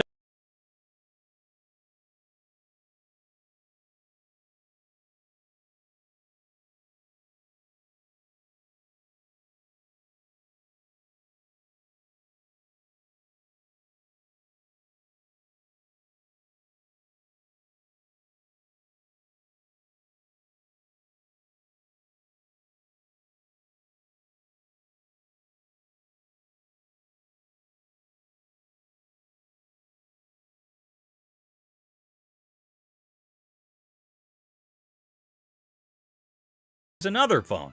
If he said clearly one more time, I was going to clearly have to knock his freaking head off. We're all aware that Rich needs the receipt. You, my man, are not. Who sold the phone to you in the first place? Somebody. He here. When questioned who exactly had sold him the phone in any case, he quickly pointed at any random employee. But we haven't had one of those up for sale since I've been here in 6 months. I mean, I just seen you in 2 weeks. Furthermore, it appears that the youngster he pointed at didn't know why he was being called for. Thank you very much. I appreciate you coming on over here. You can go back to selling that computer. All Rich knows is that it's an iPhone, but he's more irritated by something else. What's more, clearly it was working out. Can you go show him how it works? Take a picture out in the parking lot. Nope. And then, like a burst dam, the story spills out. The phone wasn't his. The purchase was a shady deal in a back alley. The frustration wasn't with the camera. It was with the consequences. The cold sweat of a gamble gone wrong. With a sigh, Rich ushers in the man and his broken phone out of the shop. The heavy silence echoing their unspoken pact. The truth had been told, the game was over. That's all for our video. We hope you liked it.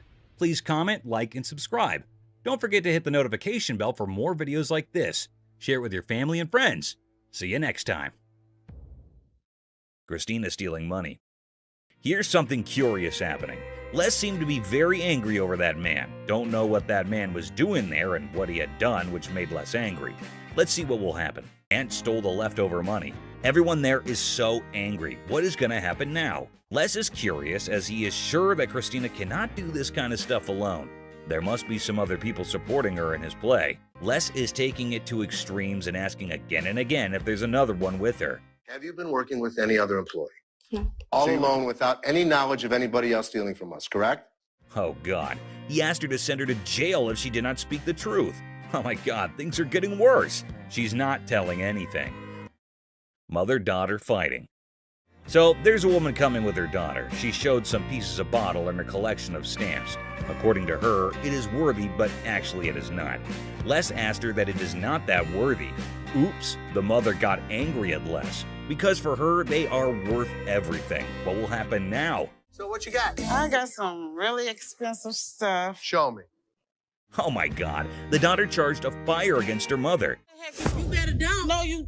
Girl, what the hell wrong with you? She triggered her and insulted her for her useless collections, and oh my god, look, they're about to have a deadly fight. Oh god, the mother scratched her daughter. Les is stunned. They don't want. Get the off my. What the is wrong with you? The mother and daughter are having extreme fighting conditions. Everyone around is watching them. Les is stunned and did not have any idea that this would happen, or it might be very casual to them. Get the up now. Okay, the guard has been called. The mother is still beating her daughter well and doesn't want to argue anymore. Both are screaming at each other. The security guard is letting them out. Oh my god, how embarrassing and strange it is to see mother-daughter fighting like that. The security guard gets them out and everyone is laughing at them. Astonished Les.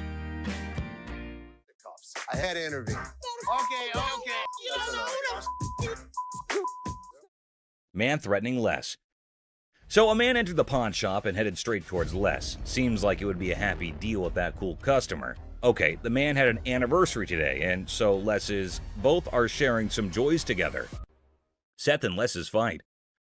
Les and Ashley seemed to be discussing some serious stuff. Felt like something serious had happened. Giving a 40,000 square foot free-for-all back there? That's no policy! What do you think brought us to here, Seth? But Seth is not getting anything. They are having a fight. Owner of the shop better than him. Les is stunned. Everyone around is listening and is terrified of what will happen now. It's outdated. I can run this place better. I know exactly what needs to be done. I want the opportunity to run this place. Les is going to take everything very seriously. God knows where that anger will lead both of them to. Les is tailoring Seth that he cannot do anything, and without Les, the pawn shop would close. No one can run the shop better than Les. But things are not getting cool. Seth yelled after Les and got out of the cabin. Ashley, listening to all this, is making fun. God, it is not that serious. Well, Les in his anger was constantly getting furious over that debate. Man got beaten by Les. A mess, but he's not stopping. I think he wants to insult himself. It will make things go mad. That crazy man is calling death. The guard came trying to beat Ashley and getting over her. Welcome back to our channel, guys. I need my money. What you so mad for? Go ahead. Man, they took my money, man. Today, we've got a wild ride for you on Hardcore Pawn with some idiots. Get ready for a roller coaster of laughs, absurdity, and unexpected turns on this episode of Hardcore Pawn, where the ordinary becomes extraordinary. A $3 bill. Hi, excuse me. Yeah. Hi, I'm looking for a watch, maybe about $100. I got $100 to spend. Well, look at this drama unfolding in our favorite pawn shop. A woman struts in like she owns the place. The owner, trying to impress her, showcases some bling, and she's all ears. It's like a weird dance of possessions. That's really pretty. It's really Looks good on you. That was 100. 100. I'll take it. Okay. Things are heating up. The woman, feeling all high and mighty, wants the pricey watch. Negotiations are on, and after some back and forth, she says yes. Cash time, right? Wrong. Now we add tax on that. It's gonna be 106. All right. Here. Hold up, the plot twist is here. She pulls out a gift card worth $100 and thinks she's the queen of the Pawn Palace. The owner's face? Priceless. She's like, lady, are you serious? These are not our gift cards. What would you call it? These are preferred customer. No, snap. The owner ain't buying it. He accuses the gift card of being faker than a $3 bill. Trauma alert. The woman's in denial, insisting it's legit. This is better than a soap opera. Apply $100 on it. That is not our gift card. And now, ladies and gentlemen, we've got a full-blown showdown. The owner versus the woman. It's like a bad reality show. She's trying to swipe that card. He's not having it. Cue the verbal fireworks. Okay, I'm not about to lose. Hold on, all one right? second. Let me explain this I'm to her. not about to lose. I want to watch turn around and swipe. The tension is thick, and so is the irony. The woman's yelling, the owner's smirking. It's like a comedy sketch gone wrong. This fight is going in circles, and I'm here for it. You the ugliest two sisters I've ever seen in my life. Finally, someone with common sense. The owner kicks her out like he's escorting a misbehaving guest from a party. She's asking for directions like she's lost. Well, she kind of is, lost in her own questionable choices. No, I'm gonna get my money. Hey, Byron, show her where the money's at. My money. He's gonna As she's thrown out, she's hollering about fraud and wanting her money back. Lady, you tried to pull a fast one, and now you're left with nothing but echoes of your failed scam. Better luck next time, or not. Go ahead. They took my money, man. Somebody want $100. Penguin generator guest. Well, folks, here we're witnessing a bizarre episode at the local electrical supply store. A guy waltzed in reassembling a penguin on a skateboard. Cue the chaos. Security guards swoop in, dragging our penguin out like a grumpy rock star exiting the stage. No. No. Gun desk. Today at the pawn shop, a lady brought in a mysterious desk that moonlights as a gun desk. A desk with a concealed firearm. She's clueless about its value, but is selling it like a quirky antiquity. If danger strikes, just push the button and file your stress away. Where in the world did you get this? I got it in an estate sale. I was just looking for a nice little desk to put a guest book on. Apparently, the lady got this gun desk from an estate sale, thinking it was just a cute desk for a guest book. The seller's reaction? He's seen hidden guns in everything. Swords, canes, cameras, but a gun-disguised desk? It's like 007's DIY project gone wrong. You're really not going to stop anybody if you shoot them in the thigh with a small 22 like that. Well, it's not even a regular 22. It's a 22 short or something it looks like. The pawnshop seller, baffled by the antique gun desk, insists on a buddy inspection to verify its age. The buyer, eager for the coolest desk ever, is like, "Where's the gun, though?" Antique furniture shopping needs gun control comedy. This thing is a gun. You press there's the trigger. That falls down, hits the hammer. The bullet flies out this way. The second seller is utterly perplexed by the gun desk, questioning its practicality. He's pondering who would buy a tiny desk with a hidden firearm. Meanwhile, the buyer's probably thinking, well, it's the perfect desk for a high-stakes game of hide-and-seek. The other thing is, I don't know how old this thing is. The seller delves into firearm logistics, explaining the pre-1898 loophole and the concealed weapon twist. Meanwhile, the buyer's probably regretting not majoring in antique desk forensics. Okay, it's one to have a gun, but now you have a concealed weapon because it's a hidden gun. Have you had it apart? Yes. The seller navigates the murky waters of antique gun regulations. The buyer, eager for a legal loophole, contemplates turning the gun desk into a non-threatening relic. Antique fire drama at its finest. Thanks for bringing it in. Oh, you're welcome. I really wish I could have bought this because the odds of another gun desk coming in here are slim to none. Super Bowl ring. Walked into the pawn shop like a Super Bowl champ flaunting a ring fit for the football gods. The seller's dreaming of a touchdown deal at $22,000. But he's ready to settle for $19,500 because even champions negotiate in the end zone. I'm looking to get anywhere from like $22,000 to $21,000 for the ring, but if $19,500 was to hit it, I'd take it. The seller got the ring from a forgetful wide receiver deal. It's from Super Bowl 39, and despite the shop owner's dislike for the Patriots, he acknowledges their success. An issue with the ring's mark is noted. If this Super Bowl ring is the real McCoy, it's worth tens of thousands of dollars. But a hand-engraved manufacturer's mark just doesn't seem right to me. The pawnshop worker, with a quirky habit of hoarding Super Bowl rings, scrutinizes the suspect engraving on the Patriots ring. The seller's mid-20s price tag meets skepticism as the shop owner delays, realizing this ring's authenticity quest might need more detective work than expected. I'm gonna have to get somebody in here because it just doesn't look right. I want to do a little bit more research, so we'll get this thing figured out. The seller's nervous about the big bucks, defending the ring's authenticity with player credibility. The pawnshop worker, still skeptical, calls in an expert, and in walks Jeremy, the ring detective, ready for some bling investigation. Now, rings that are given to players are far more valuable than if they're given to a front office staff member or something. The expert, dropping knowledge on the 04 Patriots ring, relishes Eagles' losses. He educates on the ring's bling, emphasizing player rings' value, and highlights the counterfeit struggle. The pawnshop now is a sports memorabilia professor. Usually you would see that not only in a different location, but it looks to be actually hand engraved rather than actually out of the machine. The expert dissects the Jostens mystery, noting hand engraving and unique features. Despite the unconventional markings, he vouches for the ring's legitimacy. The 04 Patriots bling gets a 100% authenticity seal, and the pawnshop rejoices in a victory for sports memorabilia truth. They actually had to have somebody laser engrave each and every ring. So this ring is 100% legit, and it's pretty awesome. Sweet. The appraisal moment arrives, and the expert places the 04 Patriots ring in the high demand category, estimating it between $30,000 to $35,000. Super Bowl rings from players such as this sell from about $30,000 to $35,000. Nice, nice. The seller, aware of economic woes, starts at $22,000, but the pawn shop owner, considering the long wait, bargains at $18,000. Negotiations roll with a counteroffer of $21,000, reminding the seller you don't have anything like this in your showcase. The ring dance continues. I go 21. You don't have anything like this in your showcases. I know you have a Patriots ring, but you don't have that Patriots ring. After intense haggling, the 04 Patriots ring lands in the pawn shop owner's possession for $20,000 cash.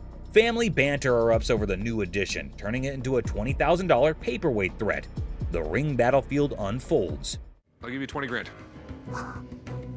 Pass. 20 grand. Cash. $100 bills. Just because I need a Super Bowl ring for every one of my fingers. Deal. Deal. All right. German spy camera. At the start, the speaker enters a pawn shop and introduces the item, a 1950s German spy camera reminiscent of something out of Inspector Gadget. The brief mention of Inspector Gadget adds a touch of intrigue and playfulness to the scene. So how's it work? You adjust these little dials here depending on what you're trying to take your photo of. The focus shifts to the camera itself, identified as a Minox 3. The speaker highlights its compact size, likening to a cigarette lighter. If you give a 10-year-old a camera and say it's not just a camera, it's a spy camera, it probably got you out of your parents' hair for a couple hours a day. Oh, yeah. The customer expresses the purpose of their visit to sell the 1950s Minox 3 spy camera. The stated price expectation is around $150, indicating the perceived value of the vintage device. With all this on there, it makes it completely illegal for me to have anything to do with it. Chopper loan negotiation. So how can I help you? Yes, I got this. I can help him. I got it. How do you think you know more about silver than I do? I know how to price it. I know exactly how to. In a high-stakes confrontation at a jewelry counter, emotions flare as two individuals argue over expertise. Tensions rise with each claim about pricing silver, creating a chaotic scene. $30,001. No, it's not the $1. 30 grand. I'd like to say yes. Listen, 40 or 20. Let's slip a coin. The scene shifts to a pawn shop where negotiations over a custom-made chopper motorcycle take center stage. The owner seeks a loan, facing financial struggles and desperate circumstances. What are you doing? What you got? See if I can get a loan on my chopper. It's a 113 motor. The motor alone was $7,000. The stakes rise as a coin flip determines the fate of a $20,000 loan for the chopper. The tension escalates, showcasing the unpredictability of financial decisions and the impact on the customer's life. I've seen a lot of motorcycles come in here, but I've never seen one like this. Okay. I need about $10,000. The focus shifts to the custom chopper's specifications and sentimental value, highlighting the emotional connection due to the brothers' craftsmanship. The negotiation becomes a delicate balance of compassion and financial reality. On a loan, about $5,000. Paying off both, or I mean... $5,000. I'll go $5,500. All right. Deal. All right, we'll get you $5,500. The episode concludes with a deal struck at $5,500 for the motorcycle. Despite falling short of the initial request, there's a glimmer of hope for the customer, bringing a mix of relief and uncertainty. Misguided price pursuit. Look at that. Is it real? Oh, you gotta pull this. Pull that. Try pulling that. I don't know how much that is. You got nothing. Two black women enter a pawn shop and discover a game machine. Excitement turns to disappointment as they realize it's for entertainment only, not for winning real prizes. This is a toy. That's a toy. It's a toy. This is here for the girl. I'm the man. Nice. You're not gonna get it. The atmosphere intensifies as the women express their displeasure, demanding a prize from the machine. The situation escalates and the guard steps in to address the misunderstanding. Let's go out. Let's go. Well, just keep walking, man. Keep walking. Don't tell me what's wrong. Come on. Y'all out of order. The conflict peaks as the women continue to argue for a manager's intervention. The guard ultimately expels them from the pawn shop, concluding the incident. Bubble hockey. Bubble hockey. Detroit Classic. I'm thinking $2,500. How much did you pay for it 10 years ago? $3,500. A pawn shop encounter unfolds as a customer eyes a bubble hockey game. Negotiations kick off with the customer seeking $2,500, but the pawnbroker questions the value. Under $1,000. Maybe we work out a little game. Winner gets the price. $900 if you win, $500 if I win. Oh, can't do it. The negotiation continues with the pawnbroker proposing a lower price, suggesting a gaming duel to determine the final cost. The customer hesitates, seeking a higher amount. $100 out of this. 16 you win, 400 I win. All right, I win $1,600. The game begins and the customer dominates the bubble hockey match, securing a convincing victory. The pawnbroker acknowledges the expertise and adjusts the evaluation accordingly. Let's go. I know I'm gonna win this bet. These aren't those $1,200 ones? The conclusion sees the pawnbroker acknowledging the high value of the game, recognizing it as a genuine classic worth $2,500. The customer prepares to complete the transaction. Wrestling trunk triumph. We have a champion item for you today. I think I got your new bathing suit over here. I don't think that's my size or my style. The episode presents champion-level memorabilia, wrestling trunks worn by Titus O'Neil during Money in the Bank. Banter between the pawn shop staff sets a lighthearted tone. Well, these are wrestling trunks. Okay, are they worth anything? So where did you guys get these? From a buddy of mine shortly after the show. Negotiations unfold as the seller details the trunk's origin, worn by Titus O'Neil and his college football background. Price discussions ensue, involving humor and strategic bargaining. Oh, how much are you looking to get? $1,800. Are they worth that? What do you think about 800? What about 14? Money at $1,000. Go for it. You have a deal. All right. The negotiation reaches a climax as Chumley proposes $800, leading to a amusing wrestling-themed banner. The final agreement settles at $1,000, and the seller agrees to the deal. And you sure this is like real and everything? Yeah. But you're sure they're real? 110%. Concerns about authentication arise, with reassurance that the trunks are genuine. Rick, the pawn shop owner, decides to break even on the purchase and seeks dinner in return. I'm gonna go look at stuff I understand. I thought you might want to put this back in your collection. Absolutely. It's my first WWE Championship match, and I won the Tag Team Championship. Titus O'Neil makes a surprise entrance at the restaurant, sharing the backstory of the trunks and their historical significance. The emotional reunion adds a personal touch to the transaction. We bought them for $1,000, so if you just let me break even and give me dinner, I'm good. Got me a little black bag and everything. Look at that. The episode concludes with Titus O'Neil expressing gratitude, and the pawn shop staff excitedly anticipates dinner. The atmosphere remains lighthearted, emphasizing the unique experiences of the pawn shop. Gunfire and negotiation. And it was handed through the generations to me. What are you trying to get out of it? I'm looking for $50K. 50,000. 50,000. Corey introduces Alex to Craig, who has a fascinating antique wheel lock gun. The guys are amazed by its rarity and history, and Alex is about to share some cool facts. Man, this is stunning. Dating from about 1600s. I've never seen anything like it before, but he's asking $50,000. Alex dives into the history of the wheel lock, revealing it's a German-made firearm from the 1600s. Craig is nervously considering a $50,000 price tag. Alex suggests a test at the range. Yeah, this is special. I love this wheel lock. And you still want 50 grand for it? Absolutely. After research, Alex discovers that the gun belonged to a Prince Archbishop's personal guard. The guys head to the range for a nerve-wracking but successful test, and Craig's asking price is discussed. Nice! What do you think it's worth now? I think it's $40,000. In a quirky twist, Corey notices devil emoji targets for a gun designed to protect a Prince Archbishop. The gun fires impressively, and Alex estimates its value at $40,000. Not as easily as I could do 30. I would go 32.5. We'll lose it over that. We'll do 32.5. The negotiation begins with Corey expressing admiration for the unique gun. After some back and forth, they settle on $32,500, striking a deal for the exceptional wheel lock gun. Churchill letter. A historical dealer brings a Winston Churchill letter to the pawn shop. The seller's writing? Not so great. But hey, it's Churchill, and the drama begins. I have a Winston S. Churchill typed letter signed. Okay. A quirky twist. Churchill wrote to a food writer about a paperweight from Benjamin Disraeli. The pawn shop team dives into the historical circus, paperweights and all.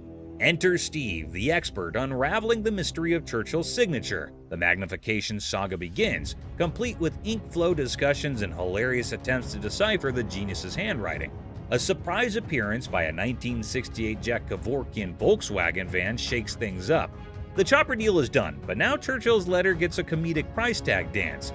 Negotiations, magnifications, and laughs galore. The thing I do like about this is it's got the writing on it, and I would put the value at the high end of that scope, so probably about $1,500. The final act, the pawn shop owner, a smooth talker, bargains down to $1,200. The deals are sealed and everyone heads off with laughs, paperweights, and probably a newfound appreciation for historical handwriting challenges. I think 1,200 sounds good. All right, it's a deal. Thank you, Mr. Harrison. Meet you right over there. We'll do some paperwork. Goofball. Our tale kicks off with a grinning goofball strutting into a watch shop, exuding joy like he just hit the jackpot. His guest snagged the ultimate timepiece. The shop's proprietor, eyes sparkling with mischief, unveils a watch that could outshine Big Ben. Our hero, wide-eyed like a kid in a candy store, marvels, "Wow," treating it like a time-traveling marvel. But oh snap, it's tagged at a hefty $75. Cold, hard cash, not Monopoly money. Undeterred, our bold hero eyeballs another watch, a jaw-dropping $599. His face? Priceless shock. Unfazed, he blurts, "Yes, I want it!" Then comes the knee slapper. He pulls out a crumbled $2 bill. The shopkeeper holds back laughter, educates him. "That's $2,000, sir." It's a $2 bill. Okay, and it's worth $2,000. You can practically see the gears in the guy's noggin spinning, desperately seeking a way out. "Anyone up for a cash exchange?" he suggests, madness twinkling in his eyes. The shopkeeper, smelling trouble, hesitates, perhaps a financial genius or a victim of too many cartoons. In a wild finale, our hero with a mischievous grin hurls absurd insults like, "You're chunky with a giraffe-like neck." The bewildered shopkeeper calls in the guard. Enter the guard, booting out the funny guy, leaving the shop in stitches. Have a good day. Big Mouth is hungry. Unexpected drama. Strap in for a wild pawn shop ride. A lady steals the spotlight, but surprise, Mr. Sneaky tiptoes in for a bear hug, sparking unexpected drama. Gasps echo as the leading lady jumps, but it's just a playful fella. Great day in American jewelry. Laughter erupts. Who knew a pawn shop could be a comedy club? In this 6-second snippet, the pawn shop transforms into a stage for unexpected antics, surprising and delighting in this unlikely comedy setting. Great day in American jewelry. What can I say? In the chaotic shop hustle, a dude flaunts a watch that could fund a small country. The shopkeeper, hungry for a bargain, attempts a haggling dance. But Mr. Watch Wizard wants stacks on stacks. I came over to sell a beautiful watch. Okay, tell me a little about it. Cue the dramatic moment as the shopkeeper grabs him, yelling, "Hold up, time traveler!" Suspense builds as they investigate. Is it legit or a fancy imposter? Get ready for the ticking truth. So can you come back in about an hour? No problem. Perfect. I'll see you in about an hour. Thank you. Picture our man playing Sherlock, sneakily starting the girl checking the watch. Instead of screams, laughter erupts. A mischievous symphony until the fun police arrive. An authoritative figure sternly commands, "Stop right there." Giggles turn into awkward coughs. Lesson learned. Messing with the timepiece police is no joke. They keep the watch world in check. Somebody had it open. You can see how screwed up they made those screws. Someone did have it open? You can see. Business clash. A dramatic drama unfolds as Mark, introducing himself, seeks business from the owner. Tension builds with background music, setting the stage for unexpected confrontations. Clearwater, Florida, but I have family up here in Northville, and we're starting a towing company, recovery, impounding. Mark pitches his towing business, convinced it's a better venture. The owner, unimpressed, rejects the offer, leading to a clash of perspectives and business philosophies. Well, things happen. We don't have that problem because we have fences around the building. The owner dismisses Mark's proposal, asserting control over his domain. Well, I'm going to give you some paperwork to sign. I wouldn't sign anything because I don't need your services. The comedy irony emerges as Mark persists, unaware of the futility of his attempts to sway the determined owner. The owner bluntly shuts down Mark's pitch, labeling it a shakedown. Listen. No, you listen. You are not coming into my business and trying to shake me down. The dialogue becomes increasingly heated, with the owner refusing to entertain the supposed business opportunity. What would you call it? I call it a business opportunity. I'm not interested. Mark's exit is met with firm warnings from the owner. The situation ends humorously with a comment on Mark's nice car, injecting a light note after intense confrontations. I'll be back. If I were you, I wouldn't come back. Whatever. The gym brawl. So watch this hulking bodybuilder guy, all muscles and bravado, strutting into a pawn shop with this wrecked workout thing that looked like it went through a blender. He was like a peacock on protein, thinking he set up a magic muscle worm. The shopkeeper, a guy with a face as serious as a freshly waxed dumbbell, raised an eyebrow at the smashed up widget on the counter. Hey man, I need to talk to somebody about this. This piece of junk I bought in here just a couple days ago don't work now, it's broken. Check out this masterpiece, our bodybuilder buddy declared, pointing dramatically at his broken workout thing.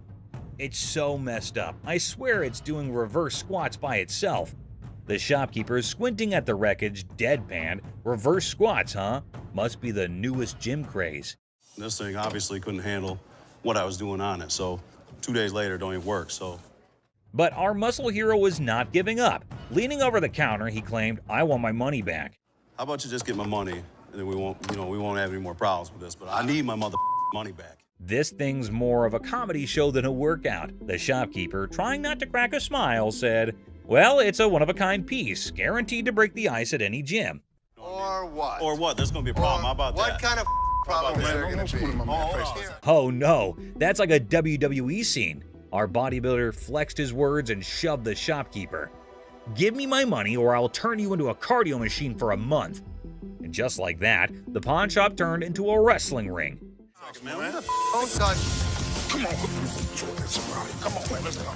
The shopkeeper, unexpectedly nimble, fought back and chaos replaced. It was like two sumo wrestlers battling for the last protein bar. Trying to play hero, two guards materialized out of thin air. They grabbed our bodybuilder and his busted gear, dragging them out. We got you. Bring a few more. All we needed was two. Bring all y'all out. Our muscle dude flailed around, still demanding his refund like a sad, deflated balloon. The pawn shop went back to normal. That's it, my man. Bring a few more. There's your machine, buddy. The art of negotiation.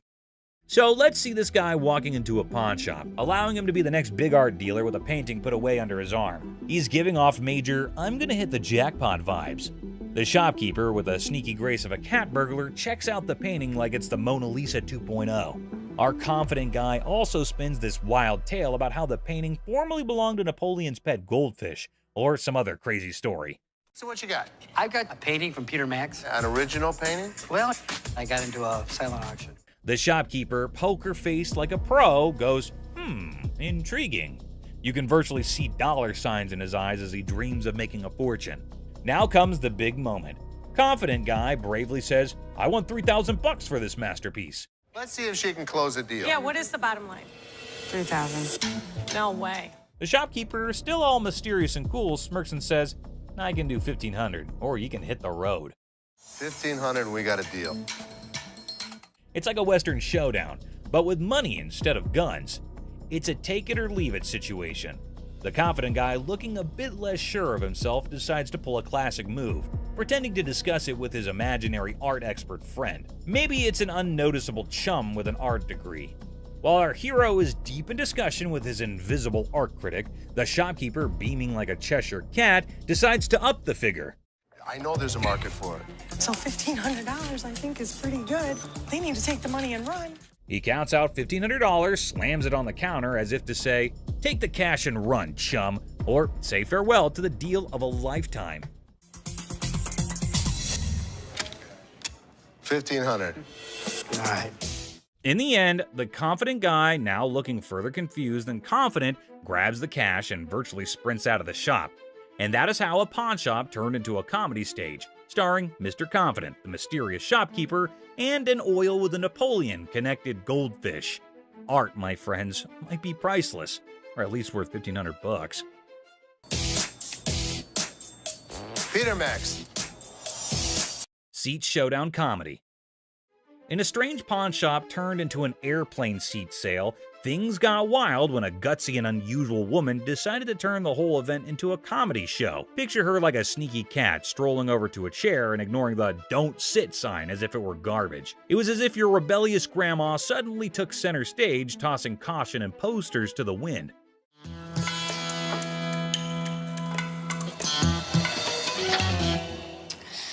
Then in comes the lady running the shop, armed with politeness and a simple request for the lady to give up the seat. Little did she know she was about to get into a funny showdown with our cool and calm customer. The woman, looking super confident and mischievous, said, "Just let me be," treating the chair like her personal throne. Okay, these are for sale. We don't have like a trial and error. Okay, well, I'm not trying to buy them. I'm just trying to try them out. As if that was not funny enough, the secret guards jumped into the blend. The shopkeeper, determined to bring order back, tried nicely to get the bold woman out of her comfy spot. But our fearless main character was not having it, bravely declaring, "You cannot make me move." And what you can do is leave me the alone. Okay. Yeah. Then comes the guard trying to lift her off the seat. Suddenly, there's a big scene. The woman, now a pro at making a show, indicted the guard of bothering her and indeed threw in the surprise of claiming it was sexual harassment. The pawn shop turned into a stage for a solo performance, with our main character making up the script on the spot. No, thank you. You No, you can get your hand off. Get your hands off of me. Get your hands off. But the comedy did not stop there.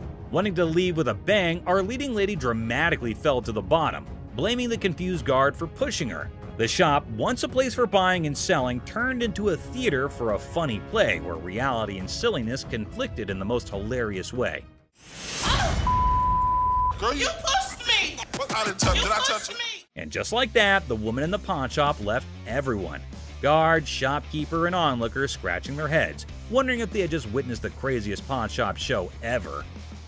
I'm not going anywhere. Do whatever you want. And we can have a staring contest. Joe Sofa Saga. In a pawn shop full of weird and wonderful things, a guy named Joe was on a mission for the perfect SETI. The man was on a tight budget, but his bullishness was as high as his hopes of chancing a hidden treasure among the fine furniture. Well, here's the deal. I just moved from New Jersey. My wife and I. We just bought a house, and she sent me here. She said, "See what you can pick up." Perfect. Let's find some. He spotted a couch that looked like it had been through a lot. The man with a hopeful look asked the shopkeeper if they could clean it before he bought it. Little did the man know, this couch had a history. Spills, stains, and all sorts of weird stuff. The shopkeeper, trying not to burst into laughter, convinced the man it was a great deal without mentioning the hidden surprises. So inexpensive, right? Really? Yeah. I gotta tell you, man, that's nasty. Not giving up, the man confidently sat on the couch, comparing the dirt on it to his shoes. I'll tell you what, my shoes are cleaner than this couch.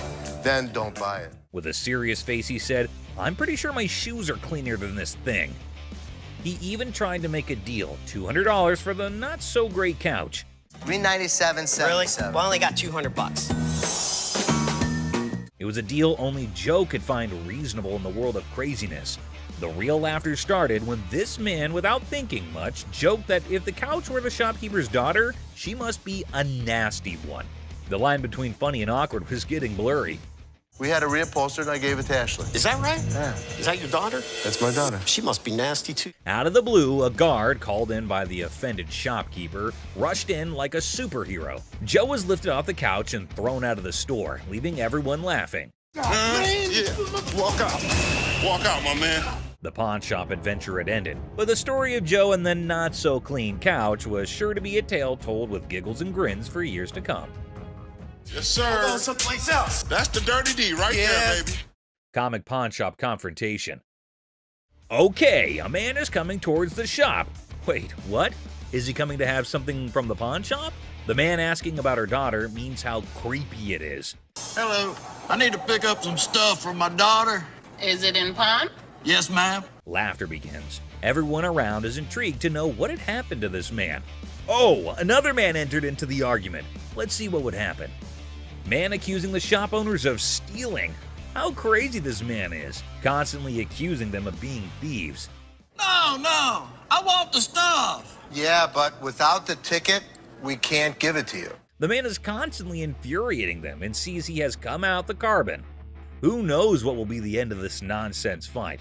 Oh, they're about to have the piercing argument. I'm here. I want the stuff now. And what's he gonna do? The man called the guard to throw him out, but see, the man is not in control. He is constantly arguing and challenging them without knowing the fact of the danger he's really in. Oh God, he's challenging the massive guard! The guard stopped him and said, "Don't touch me," but the man was not understanding. Hey, I ain't scared of him. Is he serious? calling his death to come earlier. The guard, in his fur, sent the man out. The really funny moment for all because the stupid man in his arguments really put him into account. Hey, you can't get. Hey, I want my stuff. I tell you what, big boy. Hey. Battle for sanity. Well, folks, take a look at the pawn shop's front yard. It's like a bustling highway out there. The crowd has formed a lane longer than my grandma's stories. And guess what? The sanity levels are off the charts. It's like a contest for who can stay the sanest. Now, hold your horses because here comes the geniuses. These folks are more interested in the pawn shop than a cat in a laser light show. Well, he's from California. Look at all these idiots. They've gathered like it's the grand opening of the Pawn Shop Olympics. What's the big attraction, you ask? Maybe they're expecting a magic show, or perhaps the pawn shop secretly giving away free wisdom. Or, here's a wild thought, they're gearing up for a full-scale aggression mission against the poor souls inside. Watch out, world, we've got a pawn shop revolution on our hands. Stay tuned and remember, in the pawn shop chaos, sanity reigns supreme. Good luck, brave souls. That's not. Clueless heist hijinks. Well, howdy there, folks. We've got a Lone Ranger in the pawn shop, sipping on his secret drink like he's the king of mystery. Little does he know, he's the star of a hidden camera show. Talk about being clueless and camera shy. Hold your horses. Looks like our man might be plotting some grand heist, doing his best Sherlock impression. He's scouting the joint, probably trying to find the perfect spot for his not-so-genius plan. But wait, he's still in the game. What on earth is he searching for in the pawn shop? Maybe lost treasure for his car keys? The suspense is killing me. Oh dear, he's now at the other counter. This fella is like a headless chicken wandering around without a purpose. Somebody give him a map or a snack at least. Buckle up, folks. Our wannabe detective just upgraded to a full-blown thief. Watch him waltzing around planning the perfect crime, and bingo! He pulls off a smooth exit, leaving the scene like he just won a game of hide-and-seek. Hold your belly laughs, our genius thief is back on camera, sneakily hiding his loot in his trousers. Smooth moves, my friend, smooth moves. And there he goes, strolling out of the pawn shop like he's won the lottery. Thinks he's the mastermind of the century, leaving behind a trail of stolen goods and a whole lot of laughs. What a character. Antique computers. Have a good day. You man. Wonderful. So much. You too. Two tech-savvy grandpas strut into a pawn shop, seeking a fortune for antique computers. Instead, they're hit with a vintage rejection. Bastards, you can't give me a When one grandpa clumsily breaks a computer, he pulls a move straight from the sitcom handbook. Accidental comedy at its finest. Now you should have that. Put it in the. Oops, one grandpa accidentally smashes a computer, blaming the seller. He theatrically tosses it toward the dumpster, thinking it's a mic drop moment. The seller, the true comedy connoisseur, chuckles at the failed dramatic exit.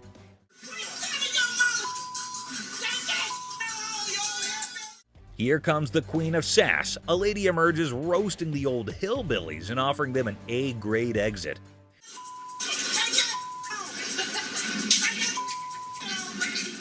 She declares her reign over Detroit toughness and leaves them pondering a future career in comedy security. Cue laughter. Exit stage left. Ex-couple. Hi, how are you? I'm good. How are you? I'm fine. I'm actually looking to pawn these 2 watches. In a pawn shop, a young couple walked in to sell 2 watches. Ashley, the shop owner, greeted them. You guys dating, married? Was engaged, but not anymore. When she asked about their relationship, the boy explained they used to be engaged, but are now exes because both of them cheated on each other. Okay, so you want to sell them, correct? Yes. And how much were you looking for? Despite their turbulent exchange, Ashley inquired about the watch's value. This one I am not interested in because we don't take this brand. You don't take that brand? Ashley noticed the watch's flaws, and when the girl mentioned a particular brand, the boy claimed it was fake. You are more than welcome, to leave that here and we can send it out to get the crystal replaced. As Ashley attempted to facilitate the watch sale, the ex-couple's argument escalated. Oh, was she talking We to ain't him? got all Were you day. talking to him? No, you weren't. Shut up. The situation took an unexpected turn. You never had no life before me. I won't. You never had no life before me. Girl slapped the boy, turning the pawn shop into a battleground of emotions. Had no life before me. Let's go. Let me go. Let's go. Let me go. The situation escalated post-slap as the boy, fueled by anger, forcefully dragged the girl outside. I walk outside and the lady comes back for her watches. I wish you luck. Ashley returned the watches to girl by going toward them and wishes them good luck. Shark costume.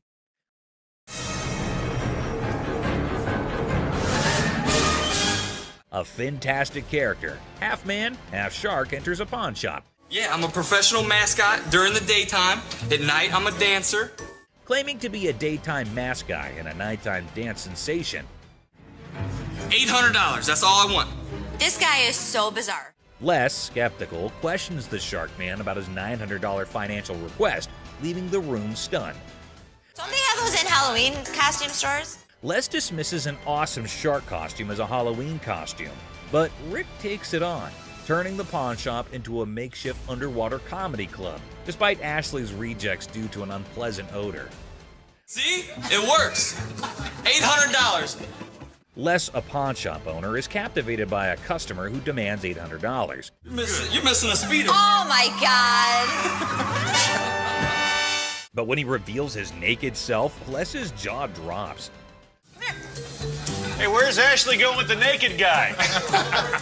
Tom, between amusement and disbelief, Les performs the quickest eviction in pawn shop history, leaving the customer high and dry. Ching Chong TV. Girlfriend's about to fly back home without me. I have no money. It's the only way I'm gonna be able to go. Right. I want $200 for it. 200 for that? A hat-wearing kid strolls into a pawn shop, hoping to score $200 for his TV. The seller, feeling frugal, counters with a generous $15. What brand is that? Ching Chong. The boy, trying to lighten the mood, drops a Ching Chong brand joke, turning a place into a comedy club for skeptical sellers. 200 for that? Yeah. Never gonna happen. 13-inch TVs, I sell them for $15.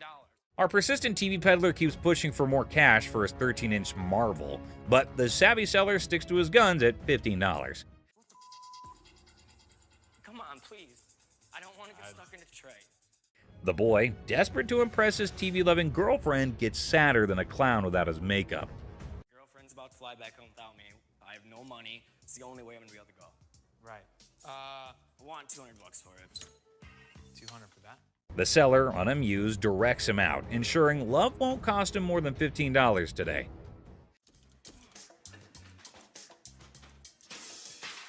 In a fit of frustration, our TV tosser storms out, giving the shop a kicking and throwing his TV into a dumpster like it's a basketball shot gone wrong.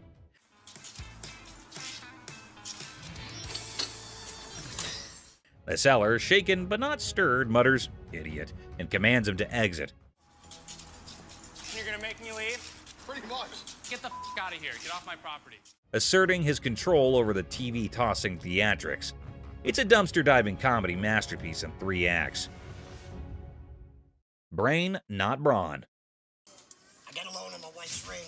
Yeah? And when I first started coming here, I got a VIP card. I got more on the loan.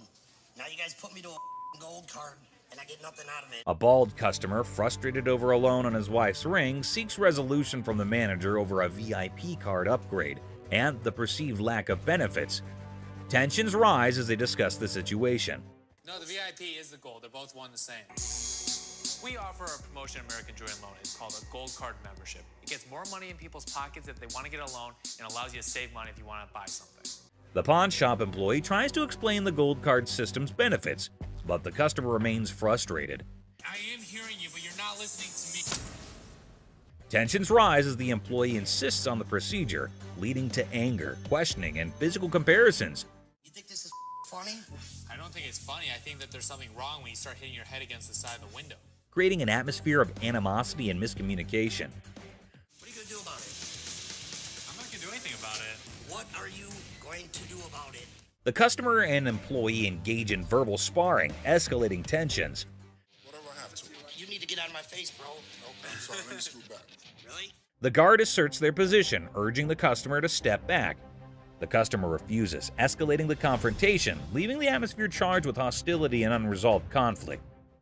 Hell no. You want some? Whatever you got to bring. Come on. The customer's unwelcome invitation intensifies, leading to an unresolved atmosphere. That's what I thought. The customer's confrontational tone suggests a potential fight, escalating tension and the possibility of a physical altercation. Volkswagen van. Good. I'm Les. John. What the hell is it? This is a 1968 Volkswagen van owned by Dr. Death, Jack Kevorkian. Hold on to your seats. A 1968 Volkswagen van, once owned by Dr. Death, rolls into the pawn shop. Les is on the case, exploring this piece of history. Weirdness level maximum. I have everything documented. How much do you want for this thing? I'm looking to get in the six figures. The seller dreams of six figures for the van, but reality check. 20 grand? No. 25 grand. Negotiations go from 20 grand to a wild coin flip for 30 grand. Les, you mad genius. Oh my God. My dad's gonna leave everything a chance on a $20,000 coin flip? What are you doing? Seth and Ashley can't believe Les's coin flip antics. He's risking 20 grand just for a chance at 30 grand. The drama unfolds like a high-stakes comedy.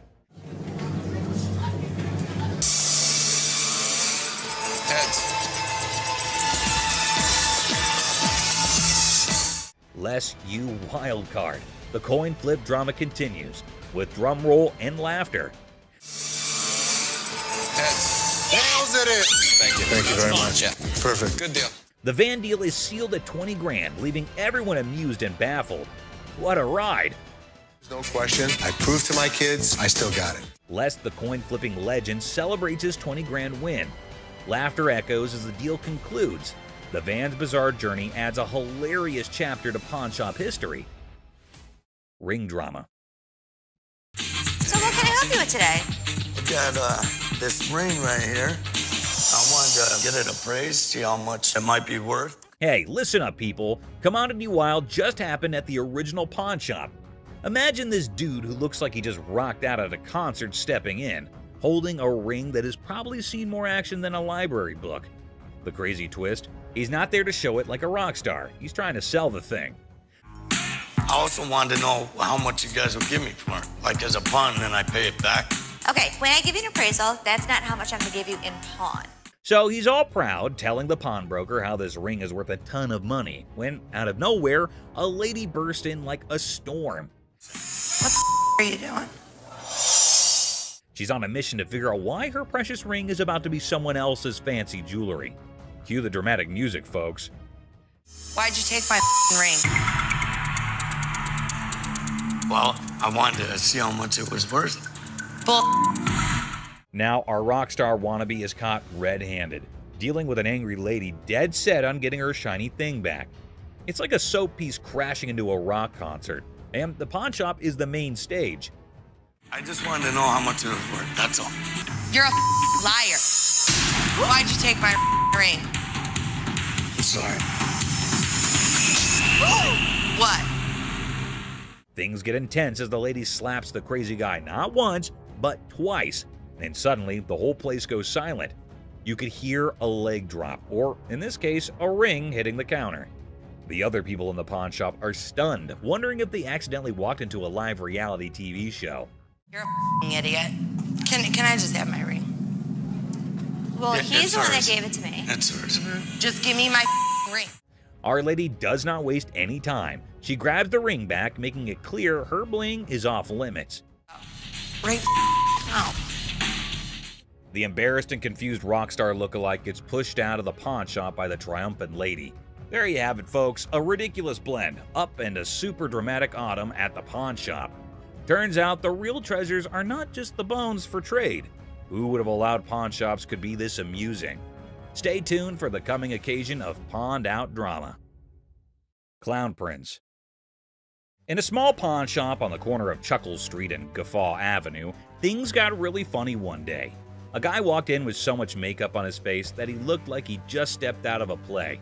The shopkeeper, who was used to weird stuff, tried hard not to laugh as the man approached, sporting a rainbow wig that seemed to stay on by magic.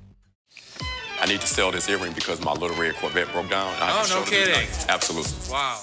The man, looking mischievous, whipped out a fancy earring from his pocket and showed it off with a big dramatic gesture.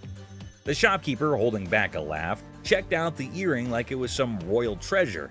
You know who I am, right? No. Who are you? You don't know who I am. But actually, it looked more like a toy you'd find in a cereal box than something fit for a king. 1,000. I'm just asking for 1,000 just to get my limo. No. That's not real. You gonna help me out? Excuse me? That's a real earring, but it's not real diamond. Are you kidding me? Ignoring the fact that the earring was probably fake, the guy started dancing like he was the star of his own circus. Prince, right? Prince, absolutely. Wow. He even gave himself a royal title, calling himself Prince. The shopkeeper, now thoroughly entertained, clapped along as the guy did his goofy dance. With a cheeky smile, Prince claimed the earring was a super precious diamond passed down from his clown ancestors. The shopkeeper played along, giving praise to this pretend royal jewel, while secretly thinking it would make a great prop in a comedy act. As the funny business came to an end, Prince, not ready to leave without a big finish, spun back to the counter and started another round of funny moves. The shopkeeper and his assistant struggled to hold in their laughter, tears rolling down their faces as the wacky Prince danced out the floor, leaving behind a funny feeling that stuck around even after the rainbow wig was out of sight. Boss's TV fiasco. Hey everyone, gather around, because something straight out of a funny TV show just happened at the local electronics store. Imagine this. The big boss barges in like a storm on way too much coffee.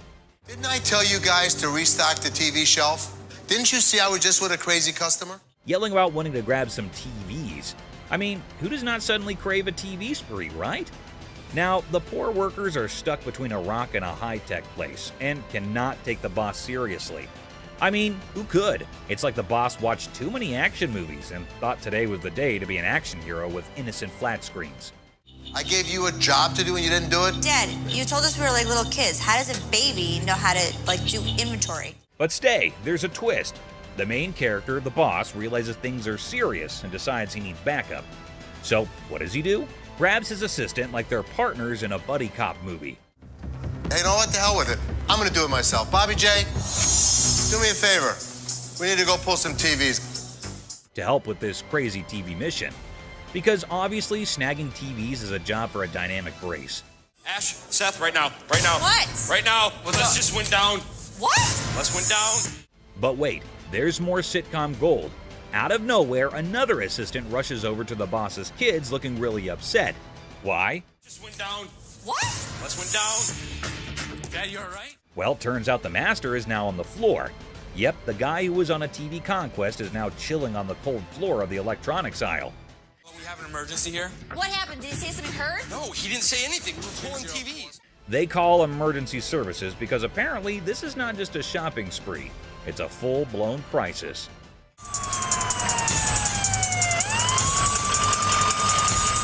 And then comes the ambulance. The daughter dramatically points at the approaching rescue vehicle, as if it's the hero cavalry coming to save the day.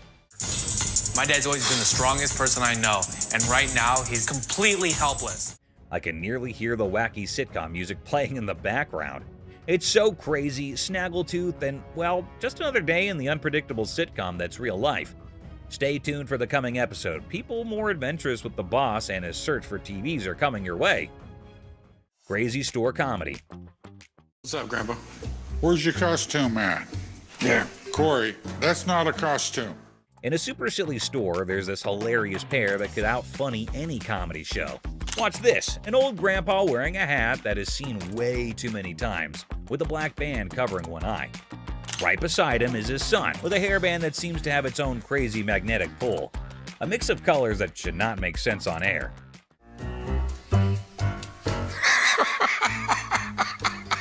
What? So, a regular customer walks in thinking they're just here for a normal shopping trip.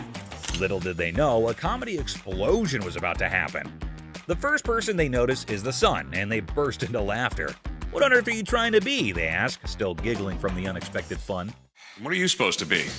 It's obvious I'm Justin Bieber, America's heartthrob. With a serious face, the son proudly says, "I'm claiming to be Justin Bieber, the American singing sensation." The secret? It's all in the hair. The customer laughs even more, realizing these two are a riot. Roy Rogers? I'm Rooster Cogburn from True Grit. But the real comedy star is Grandpa, strutting around like a rooster king. Feathery hat, confident crowing, he is turning heads. The customer, almost out of breath from laughing, asks, "What is your grandpa pretending to be?" Slightly holding back laughter, the son answers, "He is the legendary Rooster Kern. Shows up once in a lifetime to make people laugh." Go yourself. Antoine, what are you supposed to be? The world's biggest baby. Just when effects seem crazy enough, another character appears, a guy dressed like the world's biggest baby. The customer, nearly crying from horse laugh, realizes they have hit the jackpot of comedy. In this shop of customer craziness, laughter is the currency. These funny characters are the kings of comedy, making everyone laugh and showing that occasionally the best service is the one that comes with a big dose of funny. Pawn Shop Riddles. Look how stupid this question on Pawn Stars is. In this hilarious rant, the speaker dissects a seemingly absurd question about fake items in a pawn shop. A over 1,000, B over 5,000, or C over 10,000. The logic behind the options A, B, and C is dissected with comedic frustration. Well, if the answer is C, the answer is also A and B. Because if it's over 10,000, it's also over 5,000, it's also over 1,000. The speaker expresses disdain for the question, claiming that if the answer is C, then A and B are also correct. I mean, most of the shit that comes into the pawn shop has got to be fake. They've been in business for years and years and years. The absurdity of the question and the presumed obviousness of the answer are highlighted. God, what a stupid question. The speaker ridicules the question's simplicity, asserting that there's no way to get it wrong. The tone is sarcastic as they emphasize the lack of challenge in the question. Anticipation builds as the speaker eagerly awaits the genius-revealed answer. The expectation is set for a straightforward solution to the seemingly senseless question. The speaker's reaction is a mix of frustration and amusement as the answer confirms the over 10,000 scenario. The comedic exasperation with the question's lack of complexity is evident. That's all for our video. We hope you liked it. Please comment, like, and subscribe. Don't forget to hit the notification bell for more videos like this. Share it with your family and friends. See you next time.